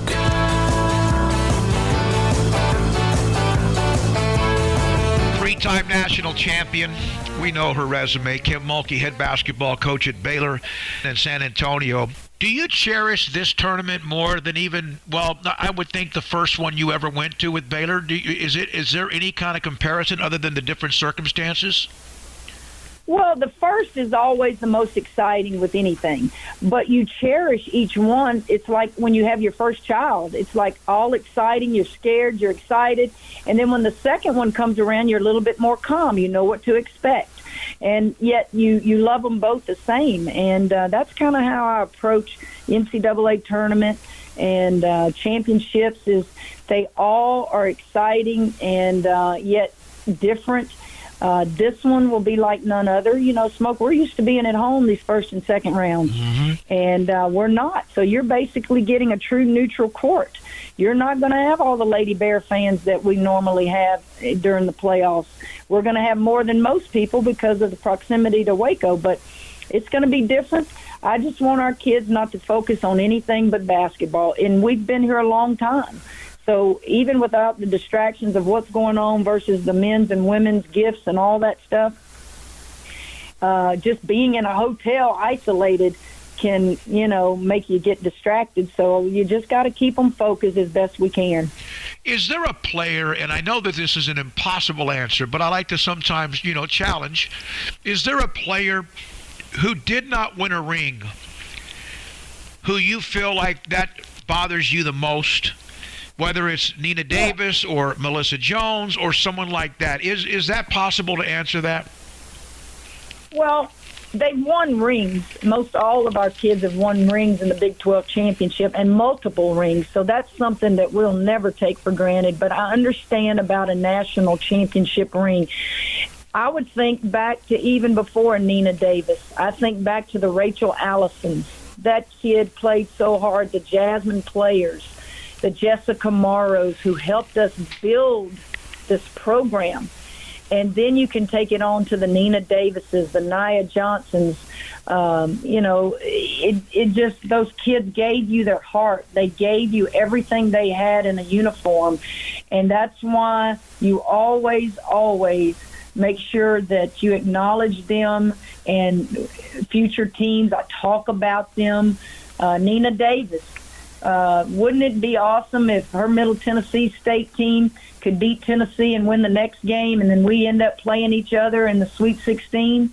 It does my heart good in the Big 12 when I'm playing against Jasmine players team at Kansas. You're proud of them, and you don't ever forget what they meant to the program. Kim Mulkey, Baylor women's basketball coach, with us on SicEm365 Radio. How do you know when you recruit a player? You see the talent, you see the drive, you see the skill set, the upside as well, or the immediate impact. How do you know if a player wants to be coached like the way you guys coach? Well, first of all, you encourage them to come on a visit and watch us practice. I want them to see the intensity in practice. I want them to talk to players. I want them to ask the good and the bad about Coach Mulkey. I want them to know everything. And I think most every player, if not all of them, will tell you there were no surprises. There were no surprises with Coach Kim. She tells it like it is. And do you know their work ethic? Majority of freshmen are in shock when they get to college or to Baylor at how hard and long you have to work in the course of a practice. And once they figure it out, it's smooth sailing from there because they figure out time management, they figure out how to get in shape, they understand and become more comfortable with what you're doing offensively and defensively. That's the big question that you don't know, is you just don't know when they will get it, when they will grasp it. Does that also then lead to a better locker room because they know going in what the standard, the expectations are? You've always got a good mixture of young and old, stars and those who could be. Does that help with the chemistry? Well, I think your captains help with the chemistry, and your captains are usually older players that have been through the down times, that have had to pick themselves up and go, you know what? You have to go through the down times to get to the better times. I think your captains and your leaders help a locker room. And I think also your coaching staff. Your coaching staff, they have to be a coaching staff that allows those kids to vent and to talk to them. Nothing is going to hurt Coach Mulkey's feelings. I played the game. I knew who to vent to. I knew how to make it through there, and I encouraged them to do that. And it sounds like it's all terrible, but it's just freshman and sophomore year in Division I, big-time elite college athletics. Every athlete goes through it, and you just have to keep encouraging them that it will get better. Kim, you've seen coaches come and go from the first time you arrived when you built Baylor to what it is and what it was pretty quickly. A lot of them have come and gone. What is it like when you see, like the most recent, obviously Sherry Cole at Oklahoma, but there have been others that have come and gone. What do you usually think when you see either a young coach who didn't make it or an old coach that used to be very successful or in things in between? Does that ever impact you at all? Well, it impacts me in a way where I know that time will come for me. And here's what I say to that, Smoak.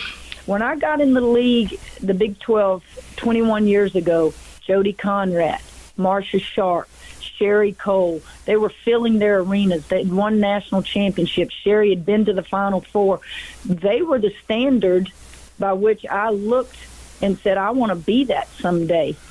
So they were like, role models of what programs were doing. The thing I will say about those three, since I'm in the Big 12, I can certainly name others who I respect. They knew when to get out.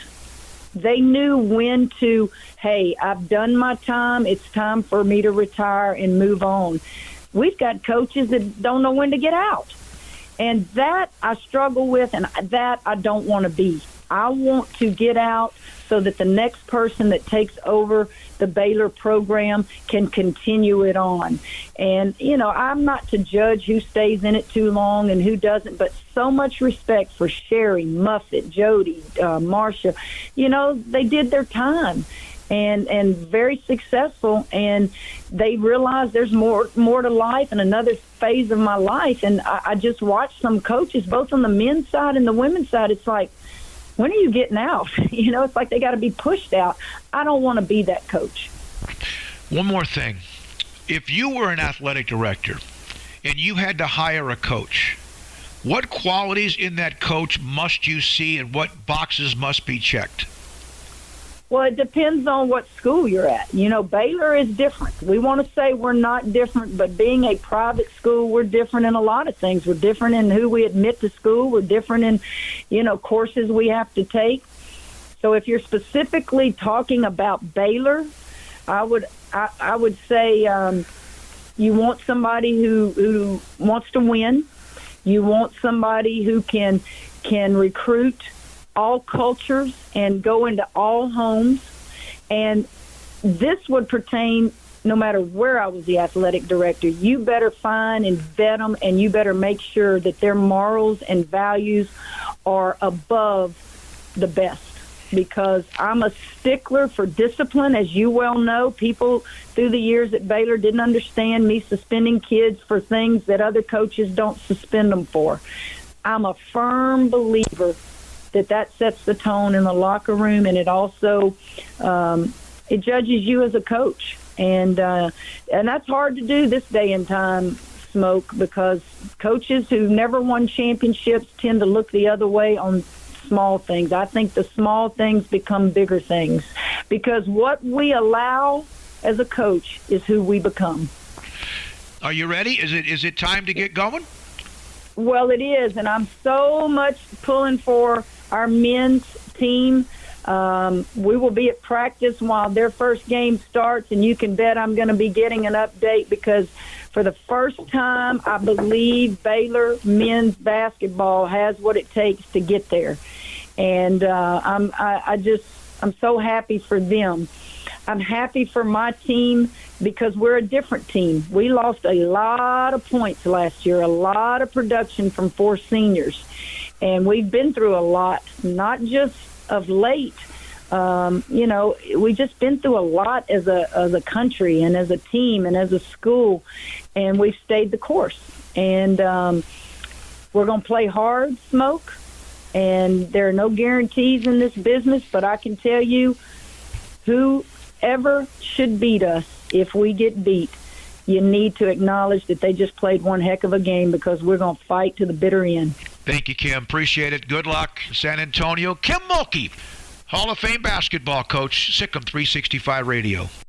Boozers is the wedding ring store and more. If you're ready to get engaged or already married and want to upgrade your wife's ring for a special anniversary, Boozers is the place to go. With the largest selection of premier quality diamond engagement rings and wedding rings in Central Texas. They have 7 cases with over 300 styles of rings from top designers like Natalie Kay. Choose from yellow, white, or rose gold, plus beautiful top quality loose diamonds. With an in-house jeweler, they can also custom make anything you want. Bring in a picture or drawing and let Boozers create your one-of-a-kind pendant or ring. They can even use some of your old gold and diamond jewelry to create something new. At Boozers, you'll find a great selection of quality timepieces, and Boozers is the place for expert watch maintenance and repairs, too. They specialize in expert Rolex watch repair for fine jewelry, watches, custom work, and more. Go to Boozers on Valley Mills and Lake Air Drive in Waco. Boozers, the wedding ring store and more. Payments for qualified buyer with $4,000 down, 3.9% DTL, extra CD for details. The 22-year anniversary sales event is going on now at Richard Carr. Make your refund or stimulus even bigger when you add savings like a 2019 Buick Encore for only $169 a month, a 2018 GMC Train for only $208 a month, a 2018 GMC Sierra for only $374 a month. 100% credit approval is always our goal. Get here now and save during the anniversary sales event going on now at Richard Carr. At Richard Carr, we give you more.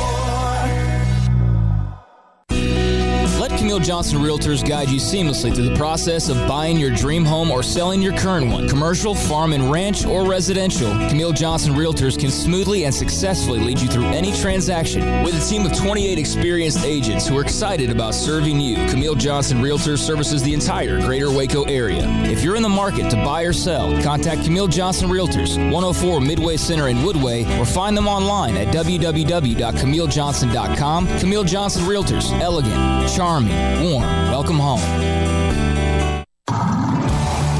It's time to fire up the grill, heat up the oven, or get that deep fryer going to enjoy the top quality products at Waco Custom Marketplace. Order 30-pound sacks of live crawfish by 6 on Wednesday. Pick up on Friday afternoon after 2 or Saturday. Enjoy the weekend. 30-pound sacks of live crawfish available right now for $4.25 a pound. Find all the crawfish boil ingredients you need, including red beef potatoes, sausage, corn cobbettes, and Louisiana boil seasoning. Make your order for live crawfish by Wednesday at 6. Pick up on Friday after 2 or all day Saturday, and enjoy the weekend. Waco Custom Marketplace, your home for fresh baked kolache, cinnamon rolls every day. Butcher shop to cut your steaks the way you want. Fresh seafood, summer sausage, boudin, house cured and smoked bacon, spices, seasoning, soup mixes, and more, and weekly gift boxes for any occasion. Waco Custom Marketplace, 425 Lake Air Drive in Waco, or WacoCustomMarketplace.com.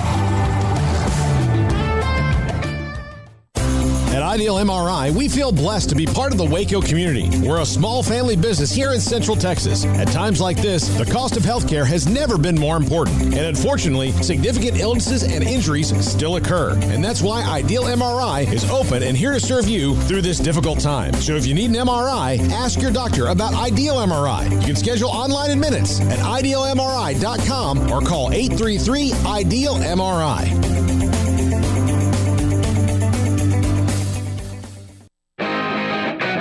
Welcome back to SicEm365 Radio. Our weekly segment with Baylor Director of Athletics, Mack Rhodes, is brought to you by Edward Jones Investments Brokers, Tom Albers, Brad Wilson, Ben Erlinson, and Cam Heathcott. Edward Jones, making sense of investing. Baylor men's basketball into the round, the Sweet 16, Villanova on Saturday mid-afternoon, late afternoon on Saturday. And then the women, of course, tonight, round 2 against Virginia Tech in San Antonio. We're joined by Baylor Director of Athletics, Mack Rhodes, inside Indianapolis, inside the Baylor bubble, so to speak. I think that's actually a term. What's it like? What's it been like? You get a little freedom, but how much freedom do you have? So one, it has been awesome. It really has. The positives far outweigh the negatives, which is obviously the restriction of being able to go outside. But they give you an opportunity, every day from I think 7 to 10 a.m. where if you want to go across the street to the minor league ball field, victory field, right, and run around on the warning track, you can do that. And then as a team, you can also schedule some time. And so yesterday we went out as a team and had a kickball game, 1 inning, because I think that's all anybody could last. But it was the players versus the staff. Still some discrepancy on who won, but it was a hard-fought match, hard-fought game. So we saw parts we of played the video. controversial play at the plate. inside the park home run with Matthew Meyer. Yeah, that's extremely controversial, and I think if we would have had some real officiating, that run wouldn't have counted, and the coaching staff, which I was able to be a part of that team, we would have won. So. Anyway, I'm certain that there'll be a rematch, or I'm hopeful that we'll be here long enough to have a rematch. Mac, seeing what happened with the women's tournament in San Antonio and the weight room and the food issues, do you believe that is a function of this year? That group of people in charge of that were not ready for this kind of massive undertaking as opposed to what they're used to? Because I didn't know that there was a discrepancy in past years when it had been at host cities or just the regular Sweet 16 sites. Yeah, Paul. So I think, well, here's what I'm hoping. I'm hoping that the discrepancy was just this year, right? And it, hasn't been something that's been part of the tournament, of the women's tournament for years. I was in 2019. I was with our women's team from the Sweet 16 on, and I didn't see that type of discrepancy whatsoever. In terms of hotel accommodations, the food, the venue itself, the media room, right, how that was handled. So felt like, that 2019 tournament that was, there was great equity. And now, certainly, this tournament, the stuff with the weight room, the conditioning room, right, the swag bag, those inequities, and just quite frankly been, really, really unfortunate. That's just I don't know any other way to say it, and it probably comes off critical, and but it's a miss, and we can't have those types of misses, and our women's basketball student athletes don't deserve that. They deserve to have the same accommodations, and what this will do is it will make for some conversation. Certainly appreciate the way Kim and our student athletes have handled it. They've been focused on defending their national championship and playing at the highest level, and again following the tournament there needs to be some additional conversation, and we need to ensure that it doesn't happen again in the future. So, Mac, your men's team is in the Sweet 16. Your women's team can reach that same level with a win tonight against Virginia Tech. What was this past weekend like for you to see the men do what they did in their 2 games and the women advance as well? Yeah, just first, the women in a tough game tonight, right, against Virginia Tech, and they're looking. Think about this: they're looking for their 12th straight Sweet 16 appearance, and that's pretty incredible, pretty incredible run, and a first ever meeting with Virginia Tech. So I'm excited to watch it, and then obviously being here in Indianapolis with the men, being at both of those games, the Hartford game and the Wisconsin game, it obviously exciting. A lot of pacing, back and forth within the restricted area, but Wisconsin, man, really a tough team to play against.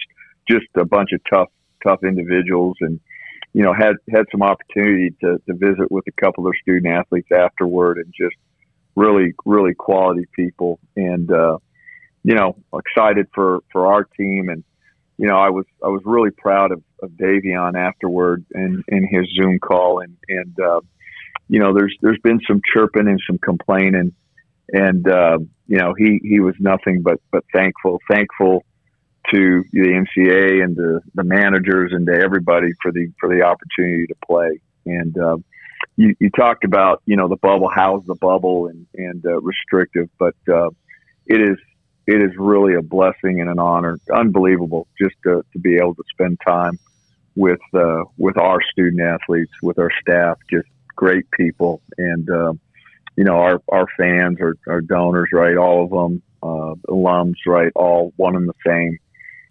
Would be really proud to be around them and what they're about and what they focus on, and so that's been really a blessing. But tough matchup, as you mentioned. As we think about Villanova, I was thinking about this the other night. At one point in time, Wisconsin, I think, was ranked as high as 4th in the country, right? Villanova as high as 3rd when we were supposed to play them, in Connecticut. And then, if you're fortunate enough to beat the Villanova team, then, you could potentially face an Arkansas team that ranked as high as 8th. So not an easy path.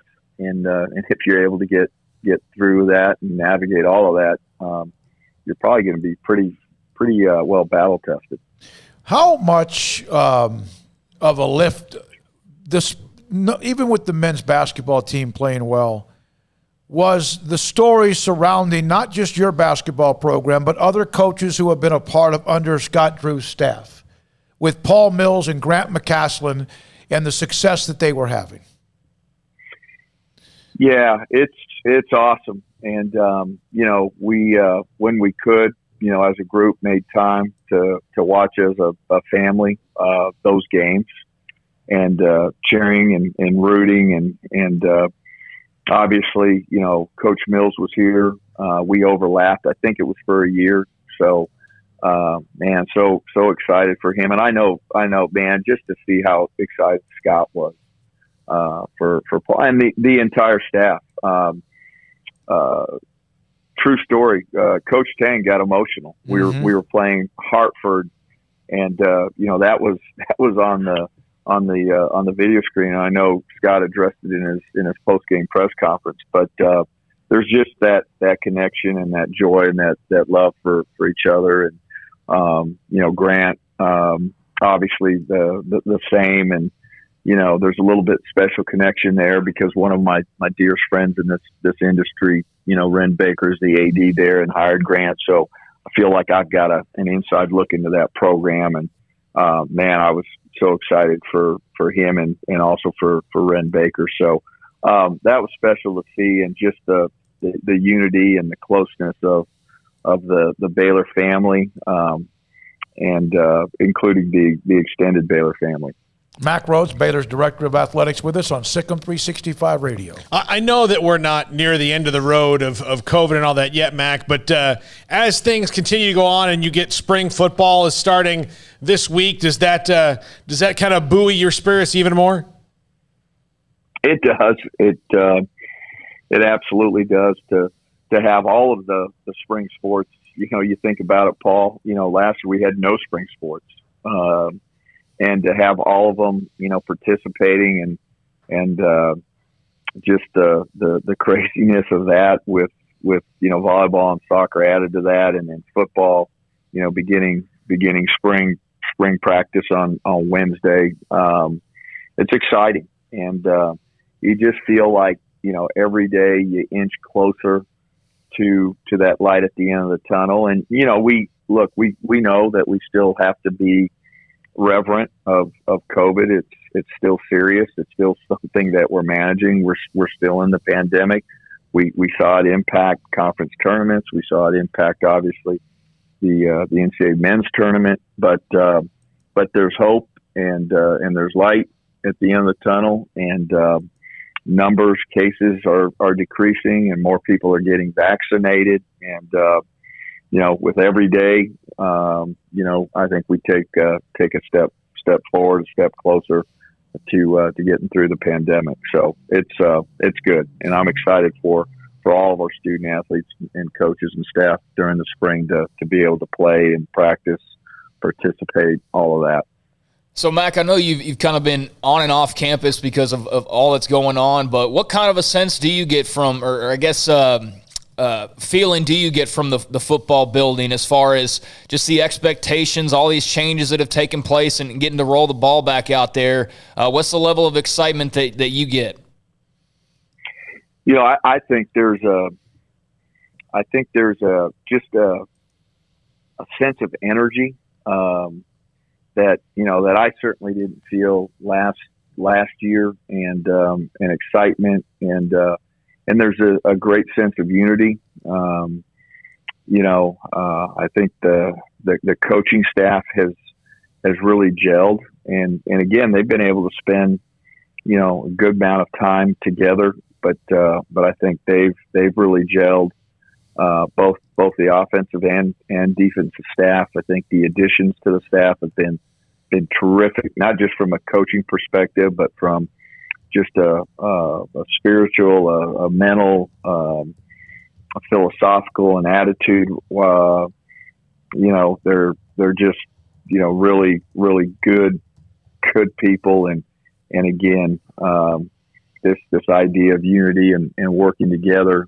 And then I think they've done a terrific job of developing relationships with our young men, and the strength and conditioning area has been a huge lift, and student athletes really, really bought in. So there's a lot of excitement, and I think our staff expects us to have a really good spring, and I think Coach Aranda and staff expect us to have a really good football year, and I think the same.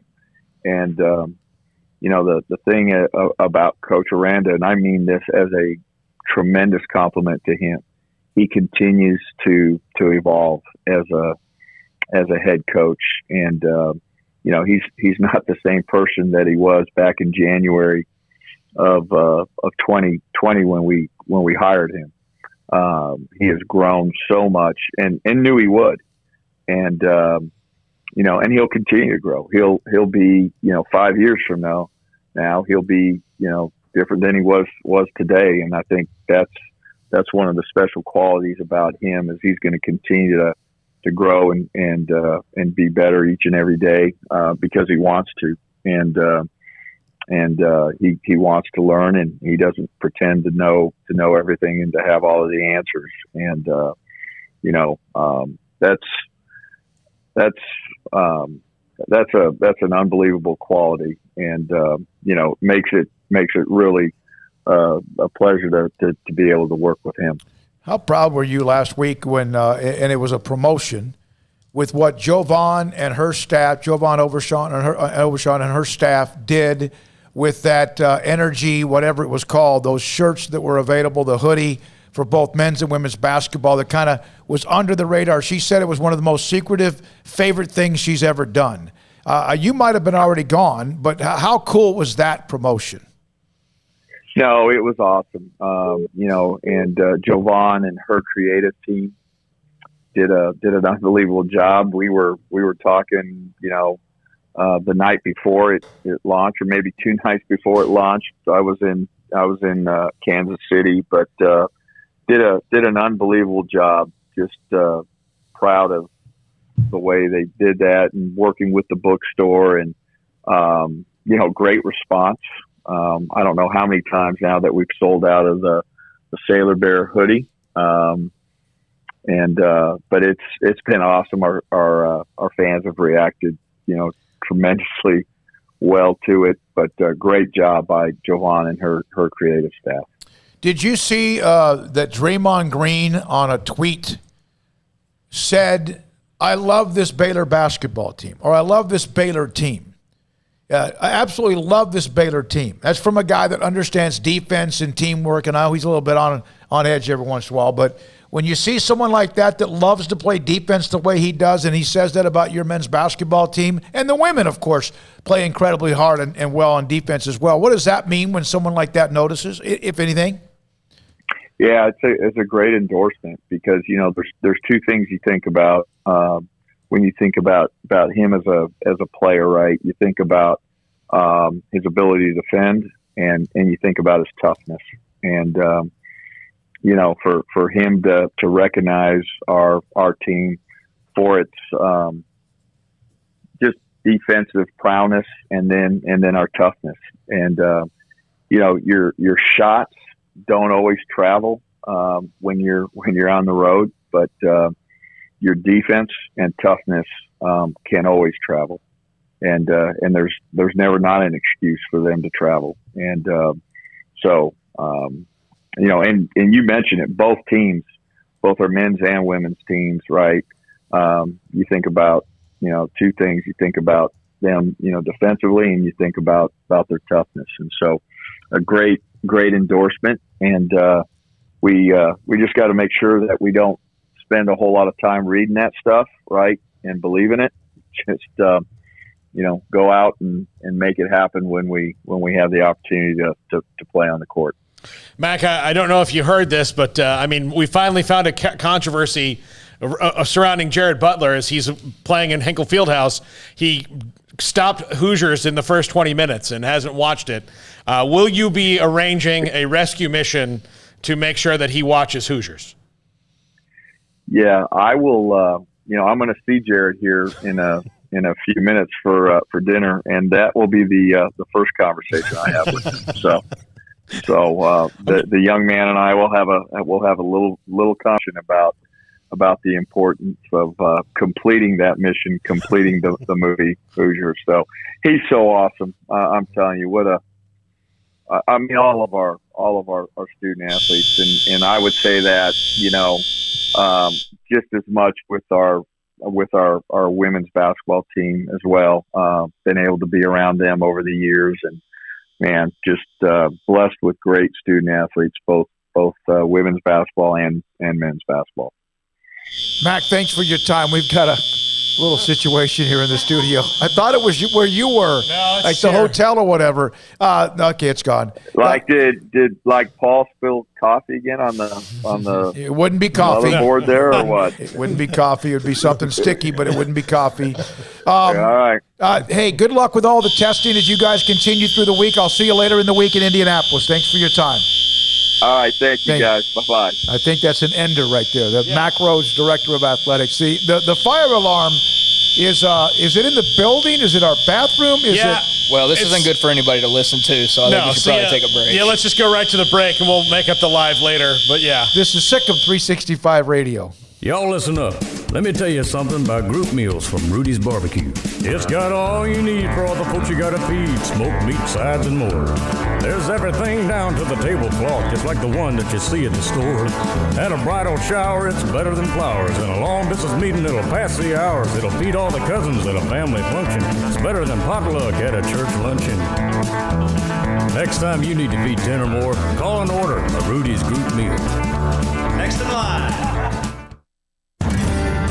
We've sent the nomination forms to area high school counselors for the 11th annual Academic All-Stars team, and we will find 20 elite student athletes who excel in both academic and athletic competition from Central Texas high schools. Hello, everyone. This is David Smoak. Our title sponsor is Texas Farm Bureau Insurance, protecting Texans since 1952.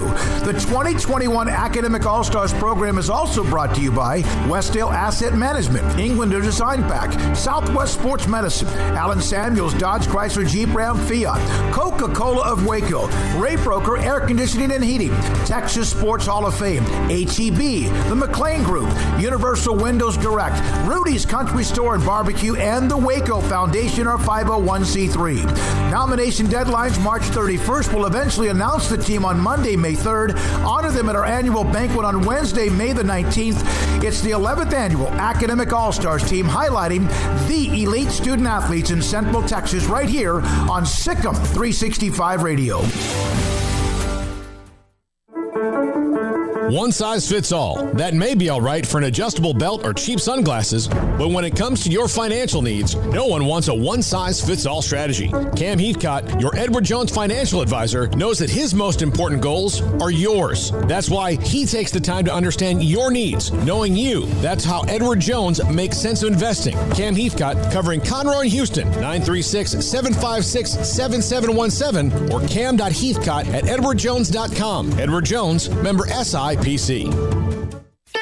Don Humidor, your home with a 48-foot walk-in humidor with the elite cigar brands from around the world, including the #1 cigar of the year, Aging Room Cuatro Nicaragua. Plus, they have the great brands like Macanudo and Artur Fuente, Rocky Patel, Aston, and so much more. CBD, great for sore muscles, aches and pains, sleep, Vita Dreams, and anxiety, mild depression, general health and wellness. Their staff very knowledgeable on the subject. If anyone is curious about CBD, ask Carol and Ashley. Don Humidor in the Townwest Shopping Center off Valley Mills in Waco.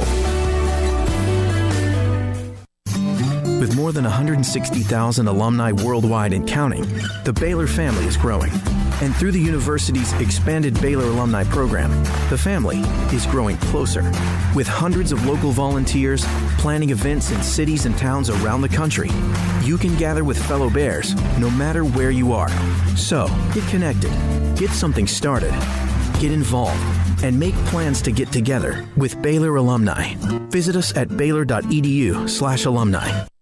Welcome back to SicEm365 Radio.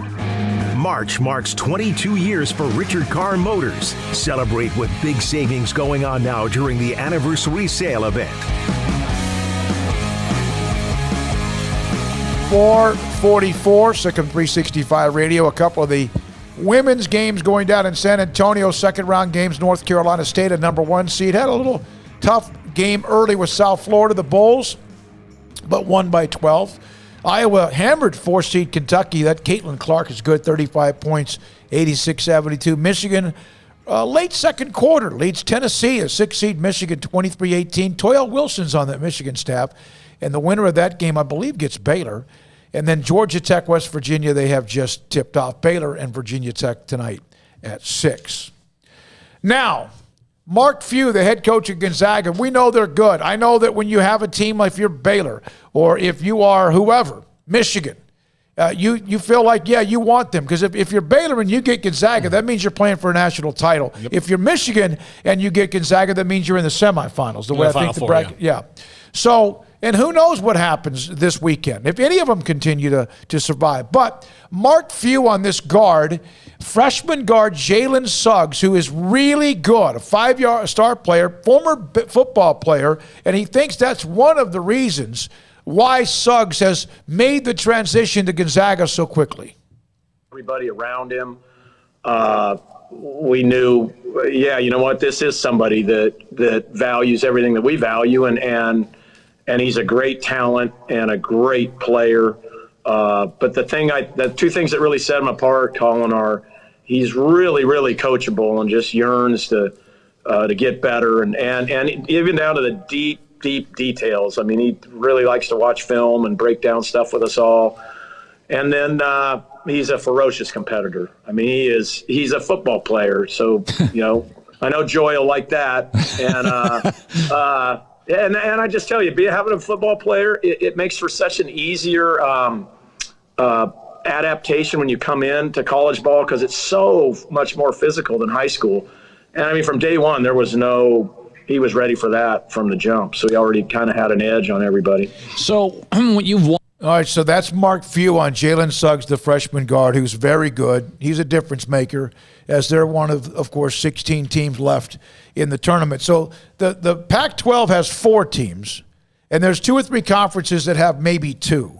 And then there's a scattered of a bunch with 1, including the Big 12 and the Big 10. The Big 12 kind of is fortunate. The Big 10 was so bad from the beginning, and then the Big 12 just cratered. Yeah, the Big 12, round 2. The Big 12 was lucky that they won all their first round games but one, which was Texas and ACU. So everybody could talk about, oh my God, look at Ohio State. Oh my God, look at these Michigan State. Look at everybody else who lost. But yeah, both of them, best conference in the country.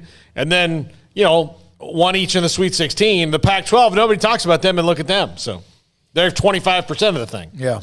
No, it's been a good run for them. And I tell you what, who among those teams, Oregon State may be the biggest surprise, they won the conference tournament. Southern Cal, did you watch any of that game with Kansas last night, Craig? Wasn't much to watch. Oh, my goodness. I watched a little bit of it, but I didn't have interest in a game that was a blowout. I mean, honestly, there was other stuff on that was more entertaining. So I watched till it was basically a foregone conclusion, and USC was going to win that game. But no, I mean it's fun to talk about for the first couple rounds, but ultimately what will matter is how many teams from each conference are in the Elite Eight, how many are in the Final Four, who's in the championship game. The Pac-12 might not have a single team in the championship game, so all this cheering we're doing right now really means nothing. The Big Ten, obviously is a disappointment, but the Big Ten gets overrated quite often because of the fact that they have a large alumni base of media. With so many guys having gone to Big Ten schools, they get a lot of attention in their history and the fact that they've been around for so long. But it's the tournament. This is what's supposed to happen. It's unpredictable. If it was easy to predict, then everybody would have perfect brackets, right? But it's just calamity and chaos, and it's what we love and cheer for. So I like that the sure things of the Big Ten being dominant in this tournament or the Big 12 being dominant in this tournament. It's kind of nice that that's not the case and that it has been a bit more unpredictable. So the SEC has 2 teams left. That's what, Alabama and Arkansas? Mm-hmm. The ACC has Florida State and who? Syracuse? Yes. Are they in the ACC in basketball? Yes, they are. Yeah, okay. All right. So, and the Pac-12 has the 4. Oregon State, USC, UCLA, and Oregon. No, Oregon. Oregon's in it. Okay. Because they gotta win over VCU. That's right. And then they demolished. And the one thing that's interesting, the Big 12 and the Big 10, the teams left are both number 1 seeds in Michigan and Baylor, where everyone else around them just evaporated. Now, I brought this up. Krispy Kreme, if you get vaccinated, this is Madeline Wells and FK. By the way, that interview with Mark Few was a part of Colin Cowherd on Fox Sports. If, in fact, you are vaccinated, starting Monday, if you show proof of vaccination at Krispy Kreme, you'll receive a free glazed donut. And you can do this every single day for the rest of the year. I think glazed donuts is the reason why a lot of these people got the vaccines earlier, right? Because of the fact that you had all these different health concerns or health things. So I don't know if Krispy Kreme is the healthiest alternative when we're talking about rewarding people for getting the vaccine, but it's a good idea. I would think it's a nice thing to do one time when you get your vaccine to reward yourself for getting it. But to go to Krispy Kreme every day, you're going to need a lot more than vaccines to deal with your health. Yeah, that's what I mean. Exactly. It's so. That's not the healthiest treat by any stretch. So I think it's cool that they're doing that, but I don't know about the everyday thing because I think you're going to get people in the hospital, but not for COVID. It's going to be for clogged arteries. I'll just say, but one donut a day. Short of the clogged arteries, ask your dentist. Yeah, that's it. Ask Dr. Right. Steve Childress. As well. Maybe he should say, go eat donuts. It'll make me some money. Yeah, I'll get some implants on you. I like Krispy Kreme, though. I mean, they're delicious. There's no doubt. In moderation, obviously. But, that's cool that they're doing that. There's all sorts of, promotions and stuff going on. So it's cool that they're joining the fray. We were ready for Krispy Kreme here. It came and went in a flash. Here in there's Waco? not one here in Waco. No, there's not one here in Waco. It came know. and went in about a year. By the way, Chris Ross, who's a Shipley's star mob. defensive lineman for North Shore, these are the kind of guys that Baylor just doesn't get when you get the recruitment and other schools involved. He's, I know Grayson's talked about him a lot, Craig and Grayson with the podcast they do each week, Grayson with the updates. Chris Ross of North Shore has made his commitment to play for the University of Texas. And you know what? Yawn. Because I'd never, ever, no matter what they're trying to do, and that's the kind of guys they need to get more of, the North Shores, the Duncanvilles, the DeSotos, and the Cedar Hills. They have. Baylor has? Oh, I thought you were talking about Texas. No. Oh, you said, I So heard you said Baylor's got Texas. to beat Texas for those No, guys. I mean, they just don't win those matchups. But the best defensive lineman Baylor's had the last 5 years with Bravion Roy and James Lynch. They weren't from those. They were great players for Baylor, and they weren't from North Shore Duncanville. Lynch was from down in was it Round Rock or something like that? And Lynch is from Round Rock. And then of course Bravion from Spring High School down in the Houston area. But I saw him and I saw that list, and Grayson does an incredible job with all these offers and keeping up with these young guys, and the podcast every single week with Craig. But I saw that, and I didn't even read it. Not Grayson. I read a lot of it, but I didn't read that one because I'm like, they won't get him, right? That's the battle that they fight, that you're not going to get the guy from North Shore, Duncanville, DeSoto, and Cedar Hill very often.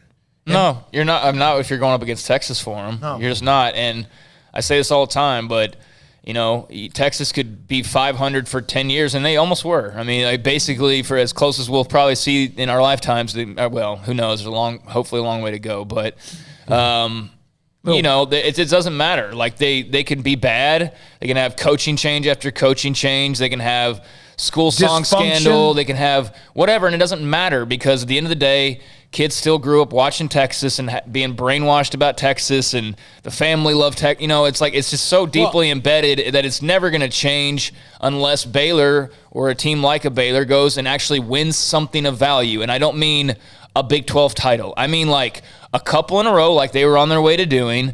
And I think that's the closest we were ever going to see to somebody totally upsetting the apple cart was what Baylor was on the verge of until the scandal hit.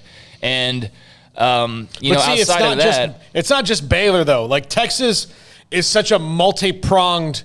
They've got defenses on a lot of fronts. I would say Baylor and A&M were positioned. Baylor, A&M, and Oklahoma in their little triumvirate were positioned to do damage to Texas for a longer term and maybe break the whole. This is the place, kind of a thing. And they didn't get to. Well, Oklahoma did their job. This happened multiple times. Yeah, and TCU did their job. Baylor didn't, ultimately. And, it's a combination of things because, it wasn't Matt Rule's fault or Dave Aranda's fault or anybody, any of their faults that what happened 5, 6 years ago happened. But, yeah, I mean, you had a prime opportunity right there, and it was a missed opportunity. You had all the momentum in the world. You were finally starting to win some recruiting battles head-to-head. I mean, that last recruiting class that Browse didn't even coach, but there was like 5 guys that they beat head up for, against Texas. Patrick Hudson was one of those guys. Cam Martin was another one of those. I mean, there was multiple. Devin Duvernay. Yep. All were going to be at Baylor over Texas. And they were winning those battles, and then everything happened that happened. And it always seems to happen. And they haven't been any good, but had 1 year where, they played for the Big 12 title. That's really all they've done. They won a couple bowl games, and we said that they're back, and then they weren't again. So, yeah, I mean, I think Sarkisian's going to be the real deal there. I think he's going to be much better than Tom Herman. I don't think it means they're necessarily going to go win national titles right away, but I do think they're going to be a lot better overall as a program. So, hopefully Baylor is as well, and everybody else raises their game. And you get a program like that on the mat, on a knee, you got to finish them off. And, there were obviously a lot of extenuating circumstances, but it's amazing how lucky that was in hindsight for them. No, it always seems to kind of go that way. Rangers, Chris Davis, they picked him up in that trade with Oakland. He's out for an indefinite amount of time. It looks like a strained oblique or something. Jose Leclerc, the pitcher, they had a starter go out. They're having these late spring training. I think Chris Davis's injury is trumped up. Why do you? Oh, you're whispering so he won't hear you? He won't hear me because it's not. So it's not true, but no, because they traded for him and they trade a very popular player for him, and he's not been good, and they want to see if he's still good. But, that's... I think he went from the Rangers killer to just going to be killing the Rangers, like as on the disabled list. I think that's what it's going to turn. I mean, that's like if that had happened 2 years ago, we'd be going, "Oh my God, Chris David!" But now it's like, he had a left quad strain. Yeah. So I mean, I'm trying to muster 2 hits in spring training. Really, I'm trying to muster up some baseball excitement, but there's just too much going on in basketball right now, and I'm honestly more interested in NFL free agency, or I was, not so much now, but I was more so than their spring training games, So well, it's a note. I want to know. I'm just saying I don't really have a lot of interest right now. I don't know about you guys in spring training just because of all the other stuff that we're talking about. I will say this, that Kevin AC, and we got to take a break. We come back with David Hellman. We come back with also Doug Gottlieb and then John McClain. What if Gottlieb about the Deshaun Watson stuff? What's true? Kevin AC, it got quiet here. Fernando Tatis Jr. walked off the field after making a long throw for an out and then headed towards the dugout with hands on hips as if perhaps that he maybe had something go wrong with him because you don't want to see that happen. Well, he's too damn good. That's the nice thing about being a Rangers fan. I don't have anything to really care for. They're exactly what right. Am I going to get upset? Like, oh, so-and-so's hurt? Oh, well. Like, it's not like Joey Gallo's hurt. Okay, that would be kind of a bummer. But there's no Fernando Tatis Jr. on this team that I would be super depressed about being injured in spring training. So that kind of tells you where the Rangers are. Mikey, it's called the injured list now, Craig, not disabled list. Why? Is that because of the disabled? Mm-hmm. Yeah. So, injured list. Oh, whatever. 5 o'clock hour next on SicEm365 Radio. All right, Pioneer Steel and Pipe. Man, what a great company. Think about what they do. Since 1943, they have provided the elite steel, pipe, and, building materials for whatever it might be, whether it's metal buildings or huge structures, large structures, commercial or real estate. That's what they do, and they have since 1943, going on now 78 years, basically to say almost 80 years in business. They're breaking new ground, of course, with the new facility that eventually goes in on Loop 340 and 12th Street as well.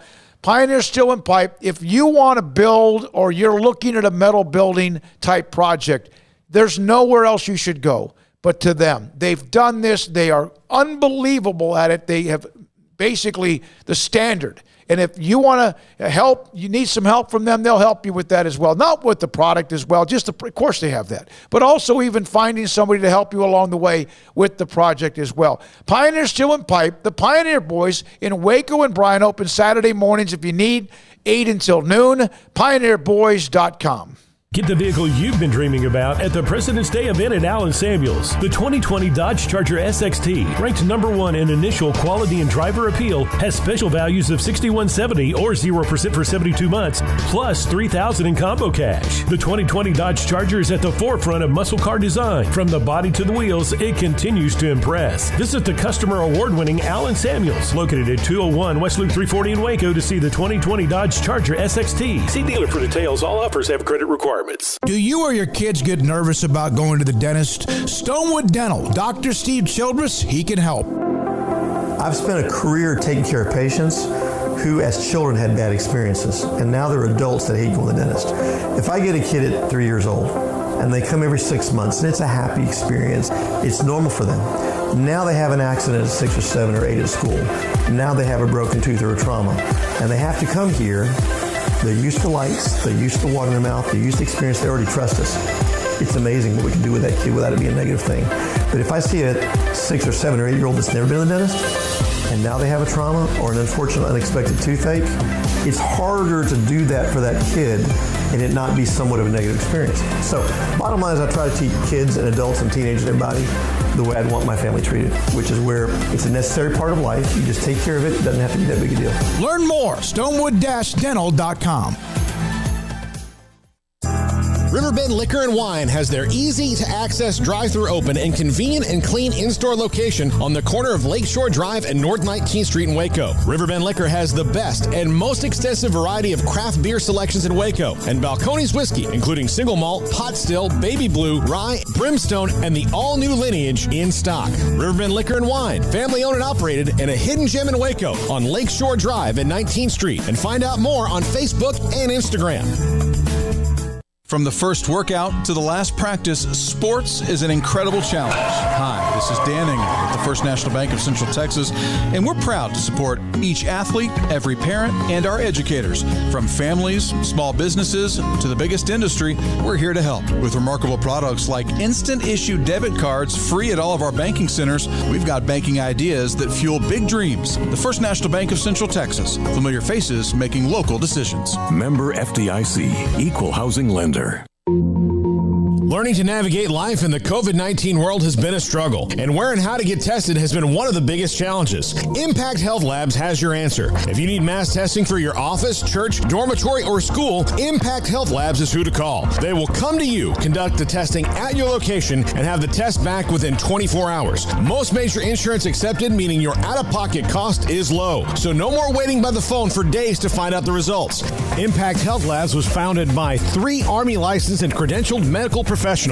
They believe in accuracy, efficiency, and doing the job right. Call 254-744-6233 to set up your group screening today. Impact Health Labs, on-site, prompt, and accurate, taking COVID-19 head-on. Again, that number is 254-744-6233 or online at impacthealthlabs.com.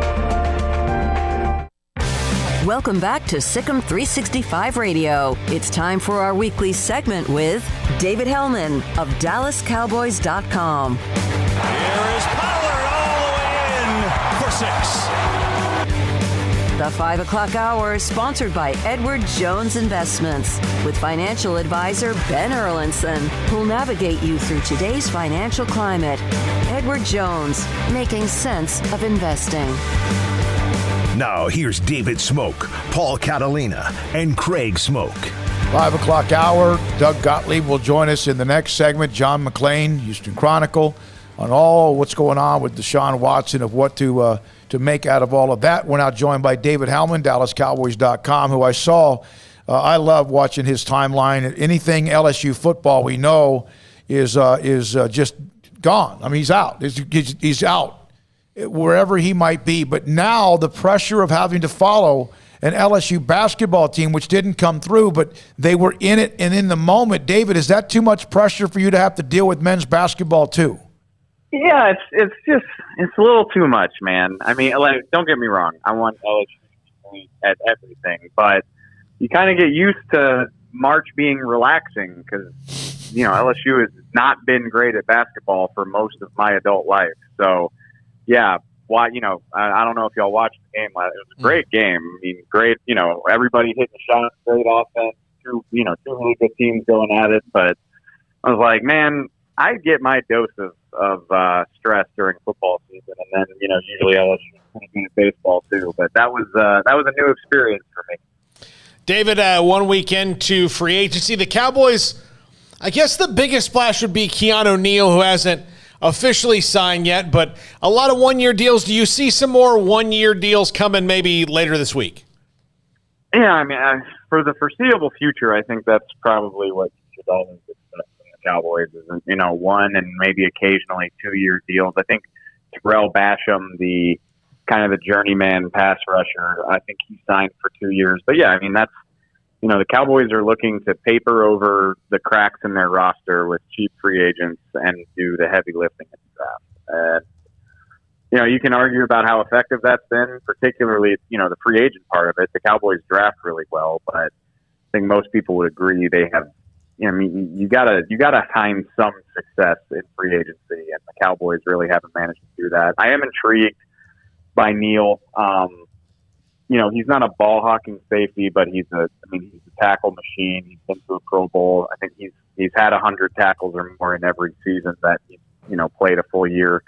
So that's an intriguing addition. And then, Malik Hooker and Devontae Casey are supposed to visit tomorrow. I won't be surprised if at least one of those guys gets signed, which particularly Hooker, that's really, that's intriguing because that's the type of free agency move I'd like to see is, a former first-round pick who's clearly got a lot of talent. He's got 7 career interceptions, and it's mainly been injuries that have kept him from being a much better player. So you can buy low and get first-round production out of a guy like that. That's a win. So I'll be interested to see if they can make something happen with one of those guys here later this week. David, you obviously follow the build-up to the draft very closely, host of the draft show and all of that. How closely do you pay attention to certain pro days, or kind of what is your guide during draft season as far as the things that are the biggest takeaways for you? Well, I mean, fortunately for me, I think, as you guys kind of alluded to, I live on Twitter. So, I see these things as they happen. I try to keep tabs. Anytime there's a big pro day, obviously, Alabama was today, and they've got a million guys that are worth keeping tabs on. I try not to put too much stock in it, just because I'm a big believer that the tape is more important than anything, and B, I mean, come on, you're always going to get more favorable numbers at your home facility on your home field where you're used to doing things a million times. And, pro day, the 40 yards, it's not laser time at pro day is the way it is at the combine. So I try to take it with a grain of salt. Having said that, for a guy like Patrick Surtain, who I think most people would agree is probably the favorite right now to be the Cowboys pick, for him to go out there and run sub 4.5, like I said, it's not laser time, but I think his unofficial times were like 4.44 and 4.45 today, and that's beautiful for a guy like that, because that was one of the big concerns for him, is that he wouldn't be fast enough. But he ticked that box, and yeah, I mean, if you made me bet on it right now, I feel more confident than I did even this morning that if he's there when they pick, I have a feeling he's probably your guy. I saw a little bit of chatter that because he had such a explosive times, that perhaps he helped himself even more, which could and then jeopardize the Cowboys having him available at 10. Do you agree? I see the logic. I don't want to say I disagree, but I think you just have to look at, it's one thing when the Cowboys are picking 17 or 18 and you're like, oh my God, I hope CeeDee Lamb falls to us. I hope Leighton Vander Esch is still there. But when you're picking in the top 10, there's only so many names that can go before you have your turn. And you're talking about there's 4 great quarterbacks that are likely to go off the board. There's 2 or 3 really fantastic wide receivers. There's offensive tackles. So, do the math. That's like 8 or 9 guys right there. So, it's totally possible Surtain could go before them, because I do think that he's, the best cornerback and perhaps the best defensive player in the draft. But, again, there's only 9 teams in front of him. So I like his odds of being there. And even if he's not, that just means a really fantastic talent has fallen to you. So, if Surtain goes off the board, maybe that means there's a quarterback there that you can use as trade bait, or maybe a generational player like a Kyle Pitts is there for you to take, a true best player available situation. So it's possible, but even if it happens, I think it'll be a situation that favors the Cowboys at the end of the day. Is drafting 10th, given having 4, maybe 5 quarterbacks in the first round, kind of a nice spot for the Cowboys to be in, not needing a quarterback, seeing they can be in a bit of a catbird seat if somebody gets desperate? Yeah, I mean, I hope so. That's got to be the hope. I mean, don't get me wrong. I would be thrilled if they drafted Patrick Surtain. I think that would be a great pick. But if if Justin Fields or Zach Wilson or Trey Lance falls to you, you would like to think you can use that to your benefit. I believe, Patrick Mahomes was drafted 10th in 2017 because the Buffalo Bills weren't ready to draft a quarterback that year, and a whole bunch of people were trying to get into that spot. So, honestly, I would call that a best-case scenario is if, 3 or 4 teams are knocking down your door trying to get a quarterback that flips to you. So, like I said, Patrick Surtain would be great, but that would really be a fun situation if you could try to get a haul out of a quarterback who slips. And there's a chance Neal plays, maybe outside linebacker, Paul, or somewhere like that. What does it say about your safety position? And this is somewhat tongue-in-cheek, that your 2 safeties you're bringing in this week, both are coming off Achilles tears, and they might be better than what you have. Well, yeah, I mean, it's basically a meme at this point that the Cowboys just really – they have not prioritized that position. So, and I mean, it goes back to they haven't spent a big time pick on safety since Roy Williams, and I believe that was 2002. And they haven't been willing to spend big money on one in free agency. So that's what you get. And it's funny, a lot of people are high on Donovan Wilson, deservingly so. I thought, he played really well for a guy who got his first opportunity to start last year. But at the same time, we fall into that trap before where, people see potential from a rising player and they just assume that it means that they're set. And you got to remember that, these are day 3 draft picks that you're relying on, and the odds, it's certainly possible they can become amazing Pro Bowl caliber players, but the odds suggest maybe not. So you got to invest, and the Cowboys really haven't been willing to. I think Neal's a step in the right direction. Again, you're not talking about Ed Reed, but it's a step in the right direction from what they've had. And then, signing a KZ or a Hooker would be another step. But even if they do those things, I still think this team needs to spend a significant draft resource on a safety if they can. Probably a second or third round pick. It's not something we've seen them do recently, but there's always each year is a new hope. So that's where I'm sitting right now. Is like maybe this is the year they realize that they've been deficient there, and the fact that they're willing to look at some of these talented veterans, at least gives you hope that maybe they will. I saw on the site that you guys did your 7-round mock draft and picking all 10 of the picks. What are the likelihood the Cowboys make all 10? I would say slim to none. And that's doing mock drafts is always tedious because first, come on, like after the first round, how can you even predict this stuff? Like people always ask me, they're like, oh, do you think so-and-so will be there in the 4th? And I'm like, yeah, I think so. What the hell do I know? Like, all it takes is one front office to decide. I remember somebody got picked in the first round a couple years ago that a first-round pick from another team that I heard the Cowboys had a day 3 grade on. And then the Cowboys drafted Tristan Hill, who they loved, and I heard that another front office had like a 4th-round grade on him. So all of this stuff is just beauty in the eye of the beholder, right? I'm rambling right now. It's always tedious trying to predict more than like the first 15 or 26 in the draft. But we've seen, even when they don't do crazy trades, we've seen, the Cowboys traded up to draft Tyler Biadasz last year in the 4th. They traded away a future pick to get up and get Xavier Woods 3 or 4 years ago. So it's easy to wheel and deal on day 3 when those picks stop being so valuable. So even if they don't do something major, I won't be surprised if they move around. So yeah, if I had to guess, I really doubt they would use all 10 picks. But good luck trying to figure out exactly how those dominoes fall. David, thank you very much. We appreciate your time as always. David Hellman on Tuesdays at 5. The Cowboys free agency, the checklist, the wish list, what they've added, what they've lost, who they'd like, who they don't really have interest in. But it looks like they'll have Hooker and Kazee I guess in Frisco this week, tomorrow. In fact, I heard from a couple of text messages. So that's that. Coming up next, Doug Gottlieb, Fox Sports talk show host, also, of course, former basketball player at Oklahoma State. His thoughts about the tournament, about Baylor, about much more.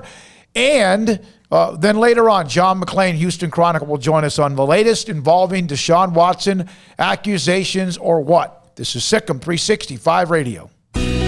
Let Camille Johnson Realtors guide you seamlessly through the process of buying your dream home or selling your current one. Commercial, farm and ranch, or residential, Camille Johnson Realtors can smoothly and successfully lead you through any transaction. With a team of 28 experienced agents who are excited about serving you, Camille Johnson Realtors services the entire greater Waco area. If you're in the market to buy or sell, contact Camille Johnson Realtors, 104 Midway Center in Woodway, or find them online at www.camillejohnson.com. Camille Johnson Realtors, elegant, charming, warm. Welcome home. Texas board-certified personal injury trial lawyer and Baylor alum David Willis and Baylor alum Parker Willis are ready to help if you or a loved one has been wrongfully injured in an auto accident, SUV rollover, industrial accident, 18-wheeler crash, or were seriously injured by a defective product or recall drug. Call them for a confidential and free case consultation at 1-800-GOT-HURT or visit them at texastriallawyer.com. Principal office located in Houston, Texas. One size fits all. That may be all right for an adjustable belt or cheap sunglasses, but when it comes to your financials, no one wants a one-size-fits-all strategy. Ben Erlinson, your Edward Jones financial advisor, knows that his most important goals are yours. That's why he takes the time to understand your needs, knowing you. That's how Edward Jones makes sense of investing. Ben Erlinson, 100 North 6th Street in Waco, 254-759-8533. Edward Jones, member SIPC. Born in Waco, Brotherwell Brewing exists to serve the Central Texas community with locally crafted beer of the highest quality. They want to bring Central Texas closer to the brewing experience so everyone can enjoy well-made beer as much as they do. For 2.5 years, they've been bringing high-quality beer to Central Texas at their location on Bridge Street in East Waco. Brotherwell Brewing believes in community and bringing people together to enjoy products made in their community. So for your game day, whether it's a tailgate or at home, stop by Brotherwell Brewing for high-quality craft beer made right here in Central Texas, 400 East Bridge Street, and check them out online at brotherwell.com.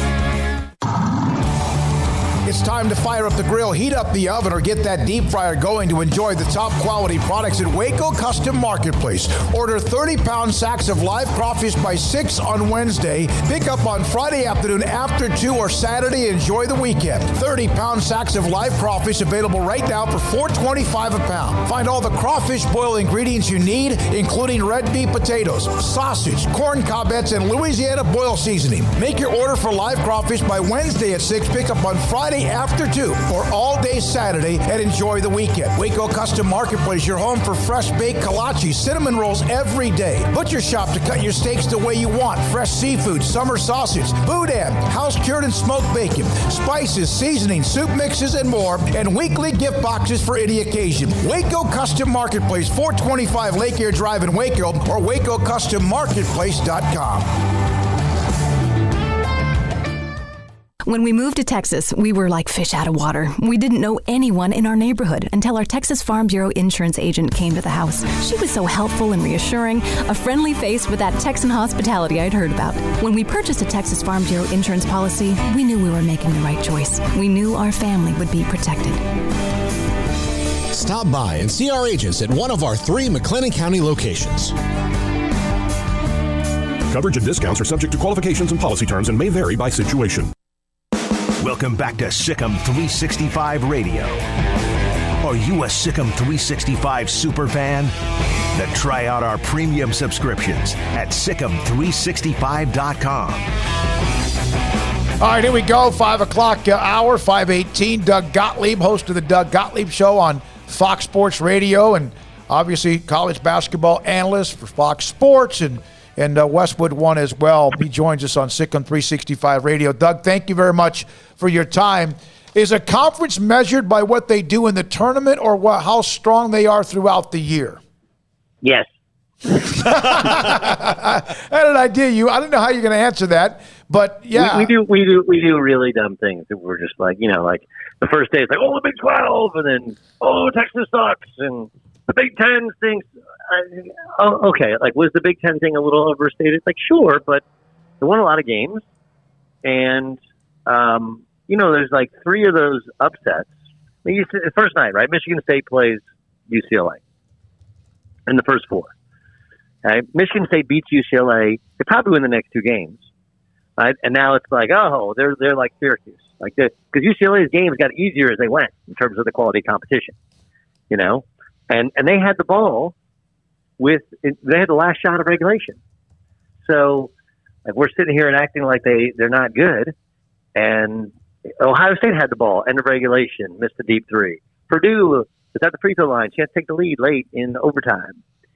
So we're going to sit here and say the Big 10 stinks. Okay, well, Big 12 won the first day except for Texas, but as much as Texas's loss to ACU was a disaster, look, that's a crazy last play. You block a shot. ACU shoots 20% from the floor. Texas can't throw in the ocean. The officials completely swallowed the whistle.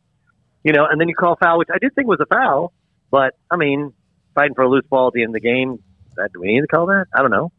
If a kid who's a bad free throw shooter misses both the free throws or makes one miss, we're having a completely different discussion. So there's a randomness to the tournament, which we can't deny that, and we can't put our heads in the sand and act like that's not a big determinant in who wins and who loses. And if the outcome is random, well, then we have this whole other database to look at to see who's good and who's not. So look, what did we know? We knew that the Big 12, that Baylor was substantially better than the rest of the league. So the league standings reflect that, right? It was Baylor, and then it was everybody else. And then, I would say that this is actually probably the best coaching job Bill's done at Kansas. That team wasn't very good. And then you factor in, like, they had two kids that couldn't practice last week because of COVID. One couldn't play in the first game. And they play an SC team, which I've been telling people the whole time, like, dude, SC's got a top 3 draft pick. The whole rest of the team is, except his brothers, are transfers. They're old, they're tall, they're big. Like, he was walking into as soon as they took the court, Bill knew. He knew. He just sat there and just go, man, I hope it's not that bad. And then USC had a good night. So it's not as stunning.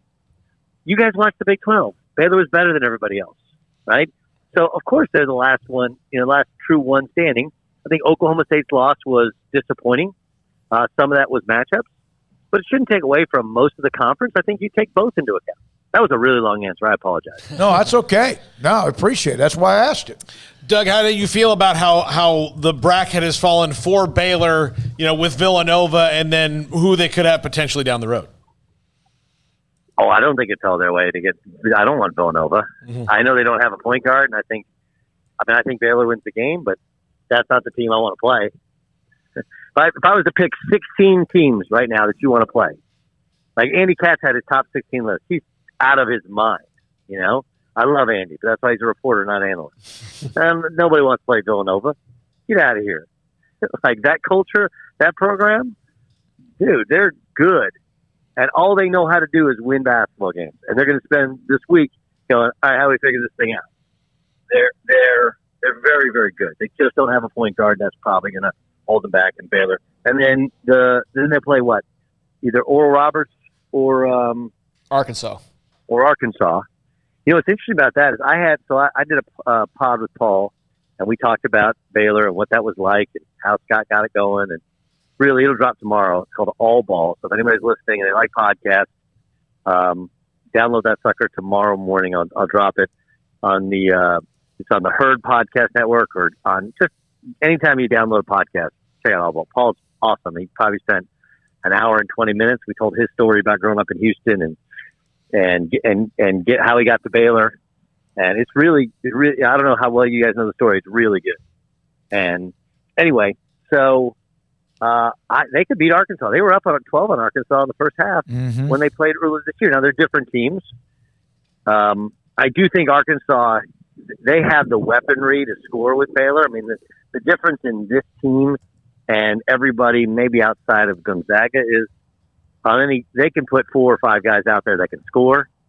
They can handle. I mean, you put that many guys that can shoot the basketball too. I feel good about it for Baylor, but I don't think like it's a layup in terms of bracket. I think Gonzaga has a layup in terms of bracket. In terms of style of play, like, I'd much rather play Creighton. Creighton's going to try and run with Gonzaga. Like, that's not happening. It'll be fun to watch, but I think Gonzaga wins that one 15. Whereas, Villanova's culture is so great. Now, they get past Villanova, and then they can, and Oral Roberts, obviously, that would be pretty emotional for all parties included. And I would like Baylor, and I frankly like Baylor in the matchup against Arkansas. But Arkansas they got some dudes now, and they get up and down, and they can score, and they have high major athleticism. That would be a tougher draw than I think most people would like to think. Doug, just Baylor in general, what have you thought of the season they've had? Obviously, Big 12 regular season champs are in the Sweet 16, but, I mean, the backstory. The backstory has been talked about a lot, but just the job Scott Drew has done and the team he's put together this year, what are your thoughts? Well, I don't actually – I think people, they skip a bunch of things with the backstory. You guys probably know it, experience it more than I do. Like, what we do is when he does something great, we go back to the very beginning, which is important. Right, like he took over an absolute poop show. And it should be mentioned that, even though they had really good players, it wasn't just what happened with Dotson, right? Mm-hmm. it also was the fact that they were cheating, and they weren't really winning. So, and you'd have several coaches unable to win in the Big 12 is hard. So to go from where they were to winning the league is great, but also think of the things that Scott overcame. People, he plays his zone because he's not a great man coach. Well, then the best man team wins. But I can't beat Kansas. Now I beat Kansas. So, and I still think obviously that Elite Eight and the charge against Duke is the one that everybody around the program is still mad about, right? If that play is called differently, then, Baylor have a national championship. Is the whole trajectory out of line? I'd say, honestly, the most impressive thing about Scott and what he's able to do is not just that he's got assistants now coaching NCAA tournament teams. It's that he didn't bite the apple. He did maybe a little bit more than but for the most part, they didn't bite the apple. And here's what I mean. When most schools reach heights they hadn't previously reached, and it happened with Jay Wright at Villanova. You go back to their first Final Four they had the number one recruiting class after Oklahoma State, Georgia Tech. When they went to the 04 Final Four, they both had top recruiting classes. What happens is you can get into houses to recruit that you could never get into before. You're viewed on a completely, but you got to make sure to take the right guy. You got to, Nova kind of started this expression and everybody uses it now. It's called OKGs, our kind of guy. If you're going to recruit to Baylor, you got to recruit kids that can survive and understand the culture of the university, of the basketball program, and of the town, right? You're a big city guy, bro, this ain't for you, This ain't for you. If you're a hangout guy, this ain't for you. If you want to get in that practice gym and work, and if you're about the things we're about, you're going to be great. And I think that's the most impressive part about it is Baylor really hasn't. They've had some years where they're not as talented, but they haven't, for the most part, had those years where the chemical makeup is so bad because they took kids that didn't want to be at Baylor. And when you do that, that's when if you take a kid who becomes a one and done, that's awesome. If you take a kid whose only thought is he's going to be one and done, that can be destructive to the program. They did kind of take that turn. And it's a great point, Doug, because they had Perry Jones III, and then they had Isaiah Austin, and it appeared as if they had success, but it didn't always work. And obviously Isaiah had the heart issue, and Perry was good, but he wasn't one and done. Quincy Miller is another one. And it says a lot because their chemistry and the transfer, of course, they've got Davion and Butler transfers, JTT a transfer. What does that say about the coaching staff and the culture within the program that they can have mixtures from elsewhere and it seems to work out incredibly well? Well, honestly, there's a big change within them fundamentally, and I don't know if anybody's pointed this out. Do you remember, I think it was Jerome Tang, that he had a text message that was taken, and I was told it was taken totally out of context, where somebody didn't want to come to Baylor. He was like, send him back, or send him on the right next boat, or something like that. It was something like that. Mark McCormick. It was Mark McCormick? Yeah. Oh, okay. So, and what happens is these guys, like any of these coaches, they're hyper competitive people, right? And that's hard to turn up.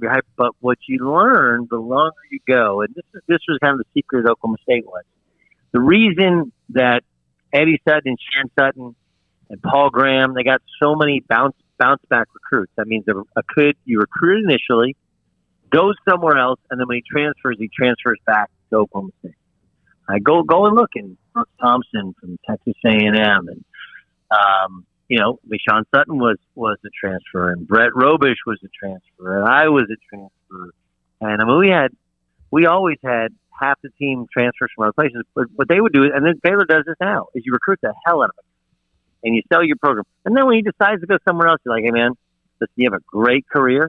Something doesn't work out, call us. If not, like, hey, we're rooting for you. We're fans of yours. Mm-hmm. And I don't think they were ever truly negative, but it does happen where you don't get a kid that you think you should get and you think he fits.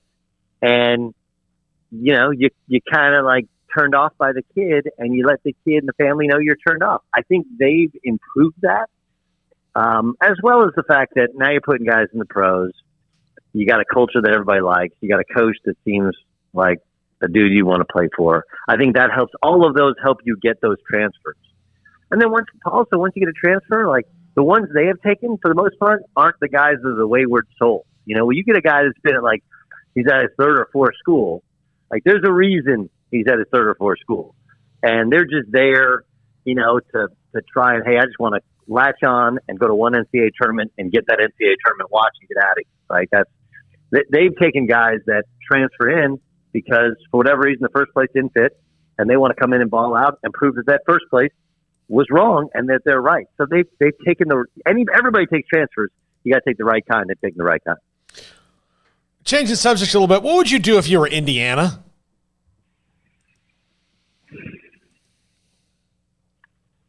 Tough question. I mean, it should be an easy question, right? Like, I think most basketball people are like, dude, hire me. I'll take it. We'll do it. Me personally, I would have hired like Dane Fife and got somebody who loves that school. He's been in the league for over a decade as an assistant. He's been a head coach before.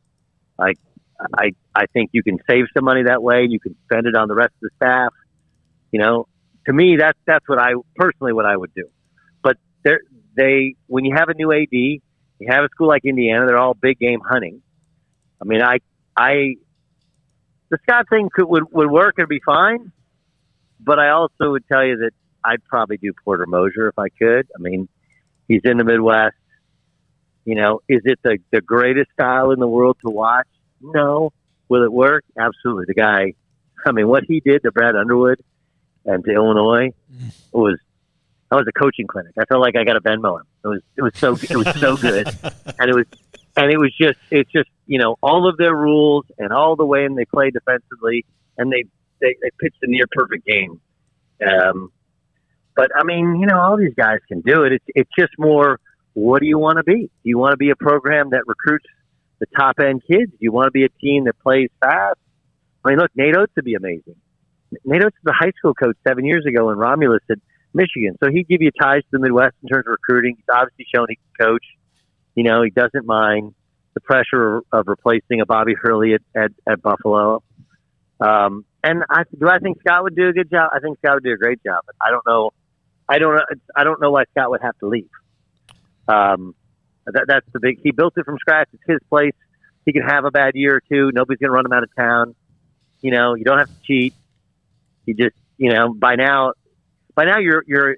This is like I talked to Brian Dutcher. My brother used to work with him at San Diego State. You know, Minnesota was open until yesterday. You know, his dad coached in Minnesota, and everybody thought he was going to go to Minnesota. He's like, I've lived in San Diego for 20 years. Like, I love Minnesota.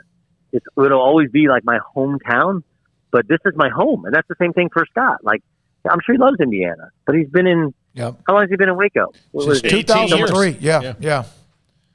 How many years? 15 years? 18. 20 years almost? Yeah. 18 years. Yep. That's home, right? That's probably the longest he's lived in one place since Valpo, Indiana. And even then, like, he moved out when he's 18, went to school. So we do this thing where we have and I'm sure you got a romantic attachment to Indiana. When he grew up, it was Indiana. You know, it was Bob Knight in Indiana, and they were top 10 in the country. But, you know, I don't understand why. You're at a private school, it's frankly better. Everybody will tell you it's better to be a private than a public. Mm-hmm. You know, it's just less red tape. And their expectations are what Baylor's already achieving. Right? Why do I have to go somewhere else to do what I'm already doing here? So I wouldn't mess with Happy if I'm Scott. Yeah, and getting a new arena, too. So that'll be coming in the next couple of years. Wait, they're getting a new arena? Yeah, they're going to build about a 7,500, it could be, give or take 500, a cozy right off the Brazos River or near downtown.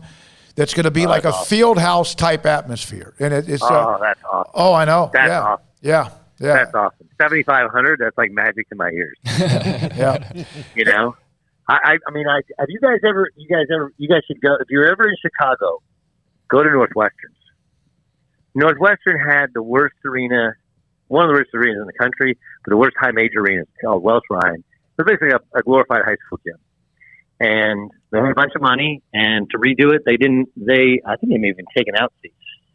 But they did it, and they created a little club, box area, and whatever. Mm-hmm. It's so cool, and so if they were any good, it would be awesome. And for Baylor, you got to roll in 7,500 right on the river.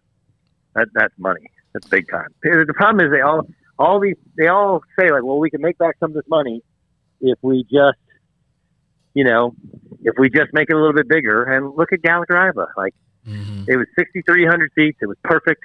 They should have just redone it, put in some boxes, called it a day. Put everything, all the amenities in it. But instead, let's double the size. Well, it's half empty, and oh yeah, by the way, still not paid for. So congratulations. Hey, Doug, great stuff, man. Appreciate you being a part of the show. Always enjoy the feedback and also your thoughts about Baylor basketball as well. Thanks for your time. Appreciate it. Hey, it's not just because I get more money when more things are downloaded. It's really because I'm glad you guys had it on. Had me on today because I recorded this thing with Paul. Yeah. And he's the best, right? Mm-hmm. He's the absolute best. Just telling stories about Scott and how. Scott is he's not only indefatigable, but he's like, dude, he's not patient. We'd have a good year, and everybody say turn around, and he's like, well, we got to get better. I got to get better, and he'd talk about staying up all night. Just how do we get better? How do we get better players? How do we become a better program? He kind of takes you through the whole idea of how they built it, why they played zone, why they took who they took. It was really cool. It was a very in-depth conversation, and I think you'll like it. What? Say the link again, if you don't mind. It's called All Ball. All Ball. Okay. All Ball. I have a podcast. Like if you can think of the coach or the player, whatever. I've probably had him on. Some really, really good ones, some fun stuff, and it's just we just talk hoop or talk whatever the whole time. There's some good stuff on there. Yeah, the cycle of Paul Mills, Grant McCaslin with that win they had at North Texas, and now with Coach Drew and what that success has been it's an amazing weekend, an emotional weekend for everybody involved. Doug, thank you. Feel bad for Bryce. Yeah. But my brother's actually Grand Canyon this year, the women's side, and everybody knows like Bryce is the real deal. They'll be fine there. And what a bunch of dopes Vandy looks like. Yeah, so, absolutely. But good things happen to good people. And that Drew family's good people. Thank you, Doug. Appreciate it. Doug Gottlieb, All Ball, the podcast with Oral Roberts, head coach and former Baylor assistant Paul Mills.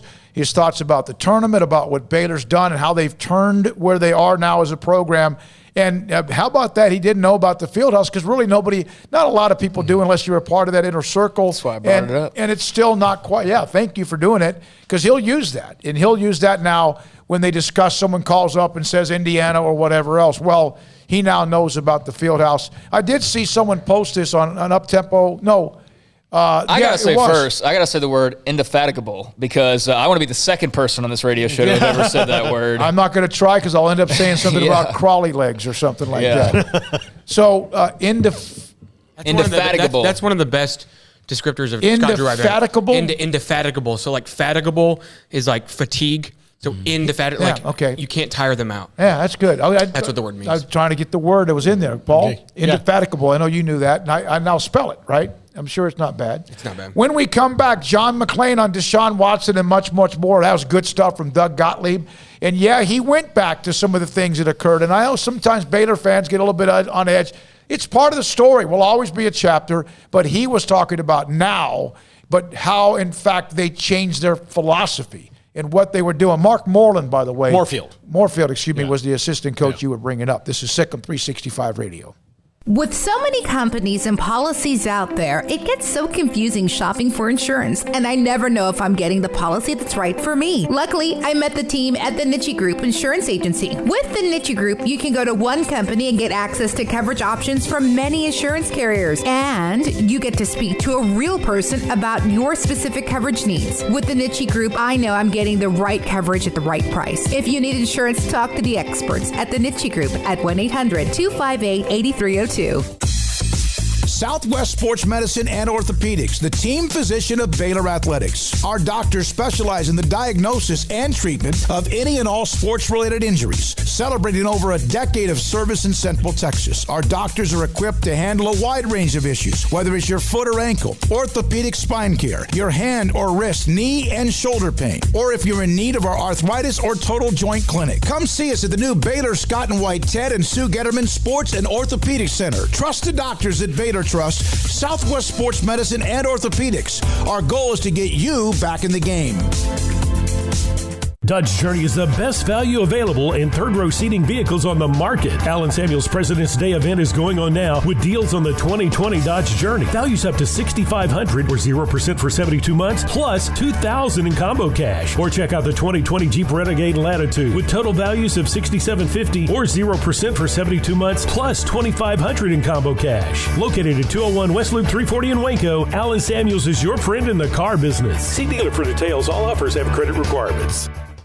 Boozers is the wedding ring store and more. If you're ready to get engaged or already married and want to upgrade your wife's ring for a special anniversary, Boozers is the place to go. With the largest selection of premier quality diamond engagement rings and wedding rings in Central Texas. They have 7 cases with over 300 styles of rings from top designers like Natalie Kay. Choose from yellow, white, or rose gold, plus beautiful top quality loose diamonds. With an in-house jewelry, they can also custom make anything you want. Bring in a picture or drawing and let Boozers create your one-of-a-kind pendant or ring. They can even use some of your old gold and diamond jewelry to create something new. At Boozers, you'll find a great selection of quality timepieces, and Boozers is the place for expert watch maintenance and repairs, too.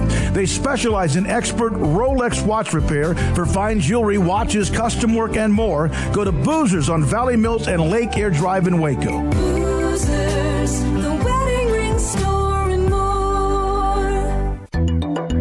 It takes time to reach goals. It's a truth that applies to more than sports. It goes for your financial goals as well. You work hard for your money, and you deserve an investment strategy that lines up with your game plan. And Tom Albers, your Edward Jones financial advisor, can help. If your financial investments aren't putting forth the effort you desire, stop by today for a financial review. Tom Albers, 4301 Lakeshore Drive, 254-776-7605. Edward Jones, member SIPC.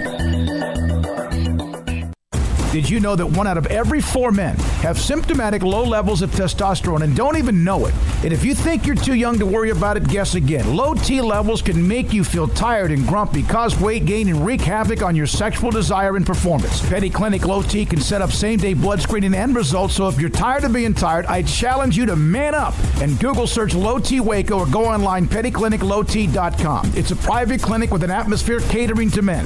Affordable, only $150 a month, includes lab work, office consultation, testosterone injections, follow-up visits compared to $395 a month in Dallas or Austin, and you don't have to fight the traffic.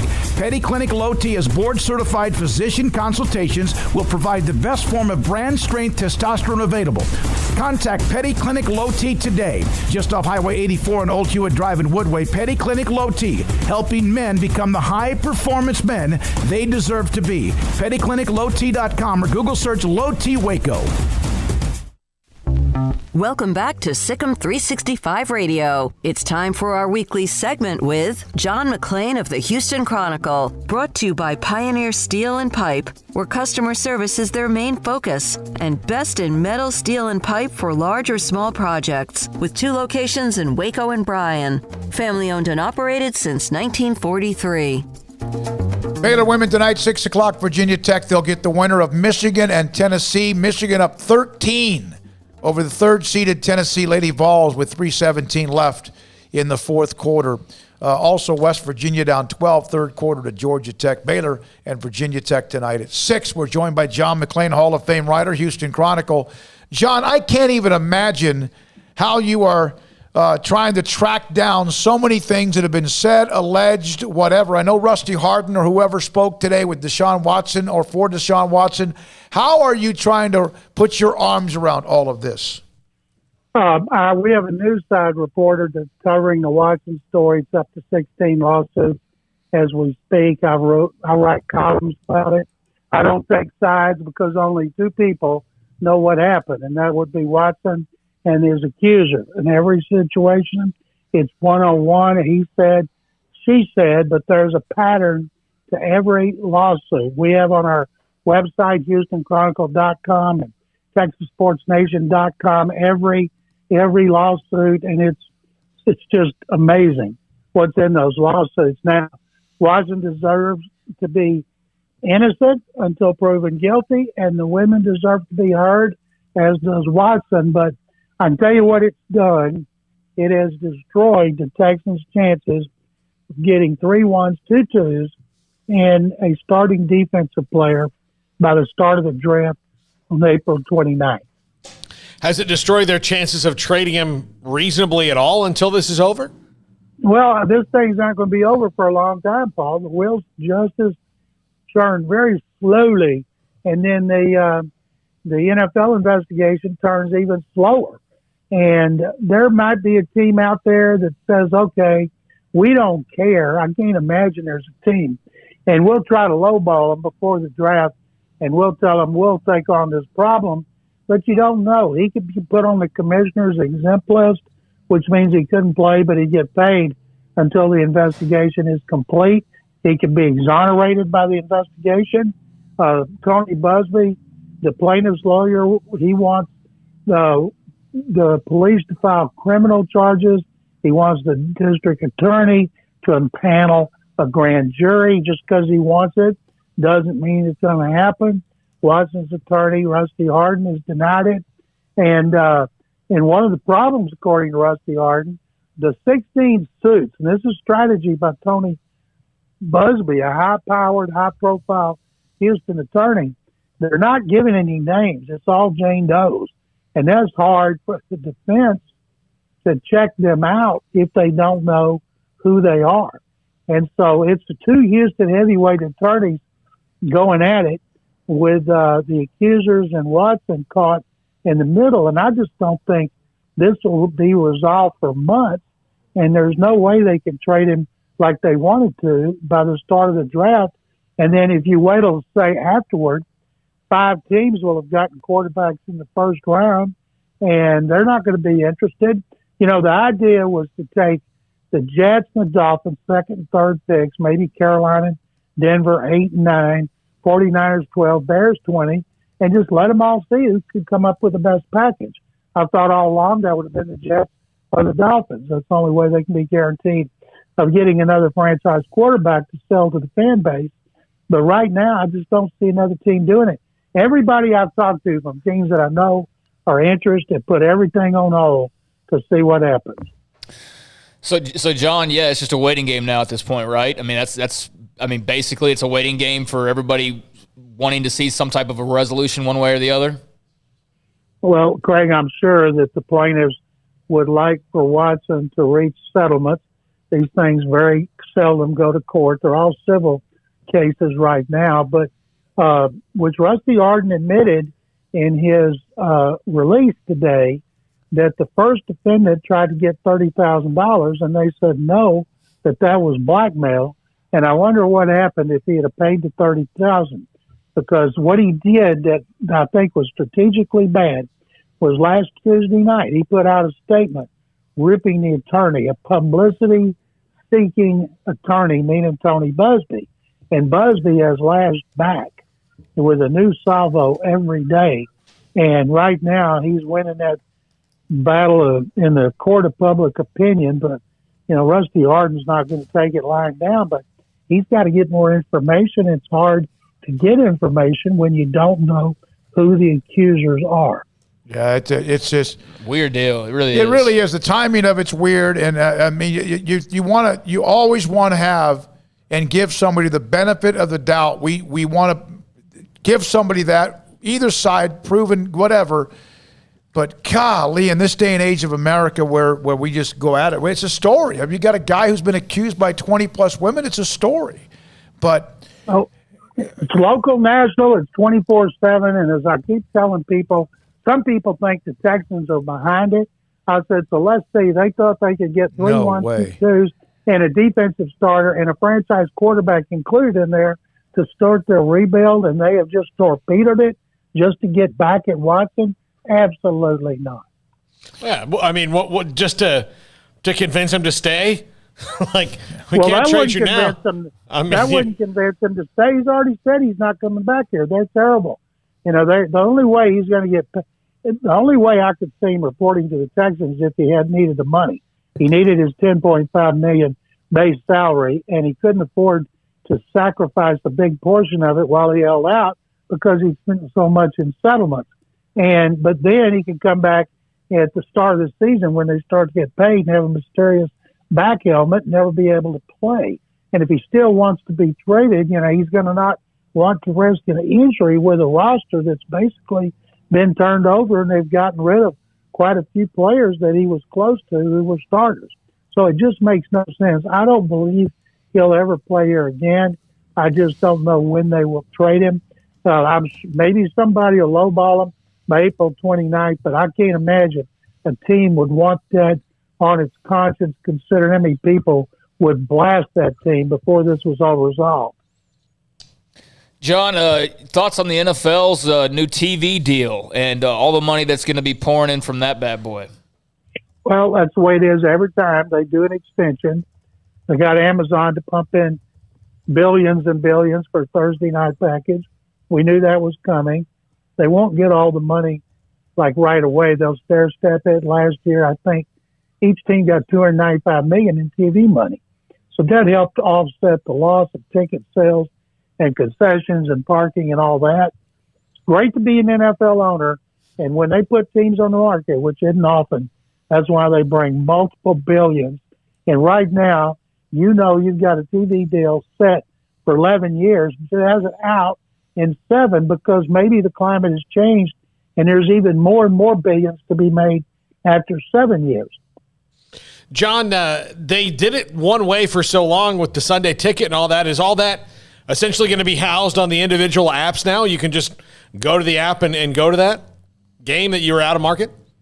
No, that would only be with Amazon. If it's the out-of-market games, Amazon Prime. And right now, DirecTV is still under contract. That hasn't been decided as far as I know. And they've got some changes that are in there that are good. Doubleheaders on Saturday, more flexes, more games flex for ESPN. You know, some of them, they've done a better job of trying to get rid of terrible games late in the season. And I do know this. I'm guessing they were going to put the Texans on maybe one game, maybe against Arizona with Watt and Hopkins. But right now, Texans could be the worst team in the league. I'd be shocked if they're on TV. John, are Houston sports fans wondering what they did to be so cursed over the last year between Harden and Watson and the Astros? I mean, my gosh, you guys have had no lack of news to talk about, that's for sure. The Astros were coming off a World Series loss in 7 games. Texans were coming off second-round loss in the playoffs. Rockets won a series in the playoffs. And now 2 of them, Rockets just broke a 20-game losing streak. Texans could be the worst team in the league. We're hoping the Astros, when they start on April 1st, that they will be able to do like last year when they were terrible in the regular season, made the playoffs in that extended format because of COVID-19 and came within 1 game of a third World Series in 4 years. But right now, people are pumped because of the Astros because they're all we got. John, thank you. How proud are you of these couple of basketball teams that are giving you some great memories and excitement? As I've been telling people, I went to a basketball school. Yeah. That's John. There he goes. He just dropped the mic on that one. No, I mean that was good. I think the beep was a nice touch. Yeah, absolutely. On that one particular. Hey, this is random. Joe Flacco signs with the Eagles. Just saw that come down in the last half hour. Was he in Denver last? No, he was in New York. New York, the New York Jets. So Dan, he's back home, really. Dan Lust, who's that sports law attorney guy we've had, very good at what he does. He's going to jump on with us tomorrow, like at 5:20, on Deshaun Watson and what's going on there between Busby and Harden and the accusers and Deshaun Watson. But also because Supreme Court, I think it's coming up like early next week, the 31st. They start to hear arguments in that name, image, and likeness. The Alston versus the NCAA case. Yeah, good luck, NCAA. The antitrust case, we'll have him on if you're interested in all that tomorrow. The NCAA's legal argument seems to me to be, but we don't want to. Yeah, at the same time, though, I do wonder, as much as some of these plaintiffs might be in the right, I think that if they ultimately get what they want, they're going to crush college sports. I think it's gonna crush college sports. And I don't know if these people on the one hand, you have your basic argument at the very beginning of this whole thing, and I'm all for that. You should be paid for your name, image, and likeness. But I don't know if either they care or if they're even realizing how substantially they might change things, and not necessarily for the better. I think the idea is that this is all be for the better, for the better, for the better. I think based on what we've seen, it's already showing you early indications that it might be better for the individual student athlete. But the thing about it is that those athletes' opportunities might not be the same as a result of all the things that they're undoing right now. It's easy to say right now when college football is raking in billions of hey, these players deserve this money.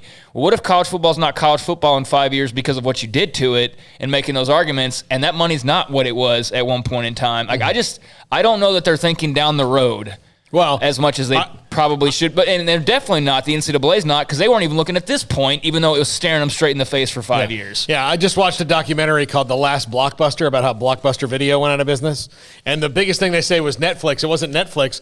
It was they had all this debt, and then when they were trying to catch Netflix, they decided not to have late fees anymore, so they were just inviting people to steal videos. Took their inventory away. Hey, tomorrow, Danny Manning and LaFonso Ellis, plus Baylor, will give us access to the media for football spring drills that have started. And, of course, we'll have Grayson and Craig at practice tomorrow and coverage on that as well. It's time for Paul at 5:55. This is Paul Catalina's Top 5 at 5:55. All right, top 5 interesting Cowboys free agent targets, 1-year deal edition. That's what they're doing. And these guys are only interested to me on 1-year deals. Prove it deals. But it's the last wave, and we talked to David Hellman earlier. Now, 2 of these guys I mentioned earlier, but I'll get into why. Were mentioned and they're visiting already. Number 5, Richard Sherman. 1-year deal, veteran guy, super smart, knows that defense, can teach the young guys, especially if they drafted Patrick Surtain. Wouldn't you like to have maybe a Richard Sherman teaching Patrick Surtain and Trayvon Diggs how to play in that defense? Is he chasing one more ring? Yeah, I think so. Maybe he's chasing one more ring, so that the Cowboys may be out of that reasonably. Although they can sell him that he could be the reason. Okay. So we're at that point in his career, where he's still pretty good, but he's old, and so we're like, I don't really still makes spend plays. He also money on him. I saw him one time. It was kind of sad. He plays a position where Father Time usually wins. Mm-hmm. But I like Richard Sherman. He's incredibly cerebral.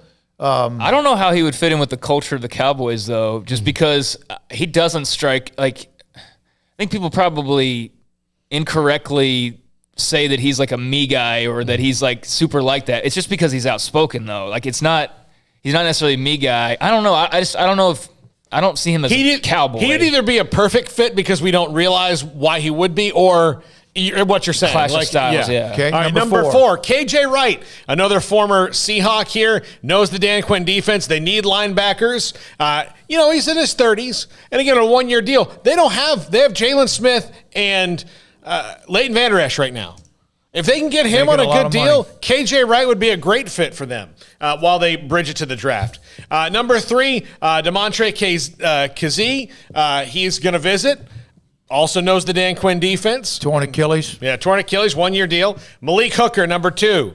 This is the one I think. Ohio State? I think this is the one they're probably going to pull the trigger on because they've liked him for a long time. Okay. Will McClay really likes him. Another Achilles? And number 1, lack of one? Number 1, this is my absolute dream on a 1-year deal. God. And Ndamukong Suh, he would be very fun in Dallas, wouldn't he? Don't you think? No. You get a Sioux Cowboys jersey? Oh, no. You don't want to see it, I know, but I would love it. I think he's probably going to go back to Tampa. That would be tough for me. I think I'm glad he got the ring last year. He was with the Rams when they almost got one, so I'm happy. And he was really good last year, and he can take over a damn game. I mean, take over a game when he's locked in. And I don't think it's because his motor doesn't always run. I just think he plays so hard. He is still big, dominant player inside. I wonder how he would interact with DeMarcus Lawrence. I think he would like him. Yeah, I do. I think he might be good for them, and at the same time, he might lose his mind around some of the drama high maintenance that they have within some of the stars with the Cowboys. All right, good stuff. All right, the top 5, there you go. Richard Sherman and Ndamukong Suh, the name only would be So Cowboys, right? Would be So Cowboys. All right, thanks to Jack McKenzie, who opened us up today on the mothership, and he's been with us from start to finish, and then also, of course, Armstrong Sims. Tomorrow, Danny Manning and LaFonso Ellis, both of them. LaFonso Ellis is the president of the Matthew Meyer fan club, we've been told. Paul Catalina, Craig Smoak, thanks to our guests today, including Mac Rhodes, and thanks to Kyler Jordan from Cooper High School in Lubbock. Thanks to David Hellman. Thanks to Doug Gottlieb. I thought he was fantastic. John McClain, and so much more. Kim Mulkey, of course, a part of the show as well. Thank you. Thanks to our great sponsors. We're going to be live in Indianapolis on Friday. We'll tell you more about that tomorrow. This is SicEm365 Radio.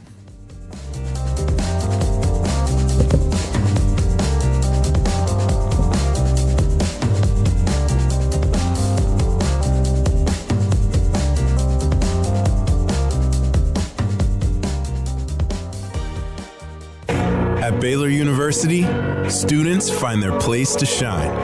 They're faithful friends and inspirational leaders. They're championship teammates and independent thinkers. They're on the cutting edge of high tech and in the halls of history.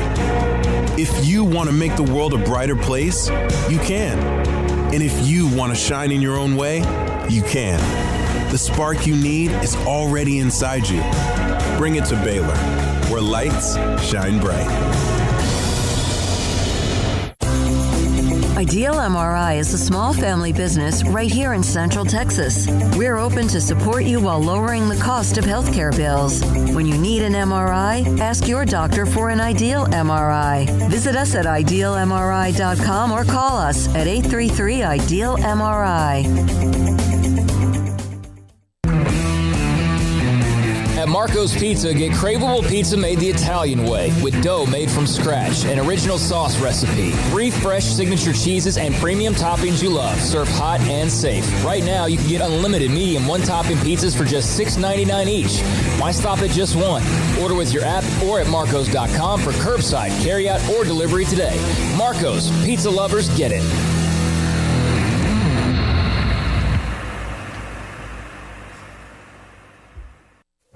Stepping into the boots of a U.S. Army officer can add confidence and leadership skills to your son or daughter's career path. See all the things they can achieve in our boots at GoArmy.com. U.S. Army Waco Recruiting Company, 254-598-8131 or 254-776-1543.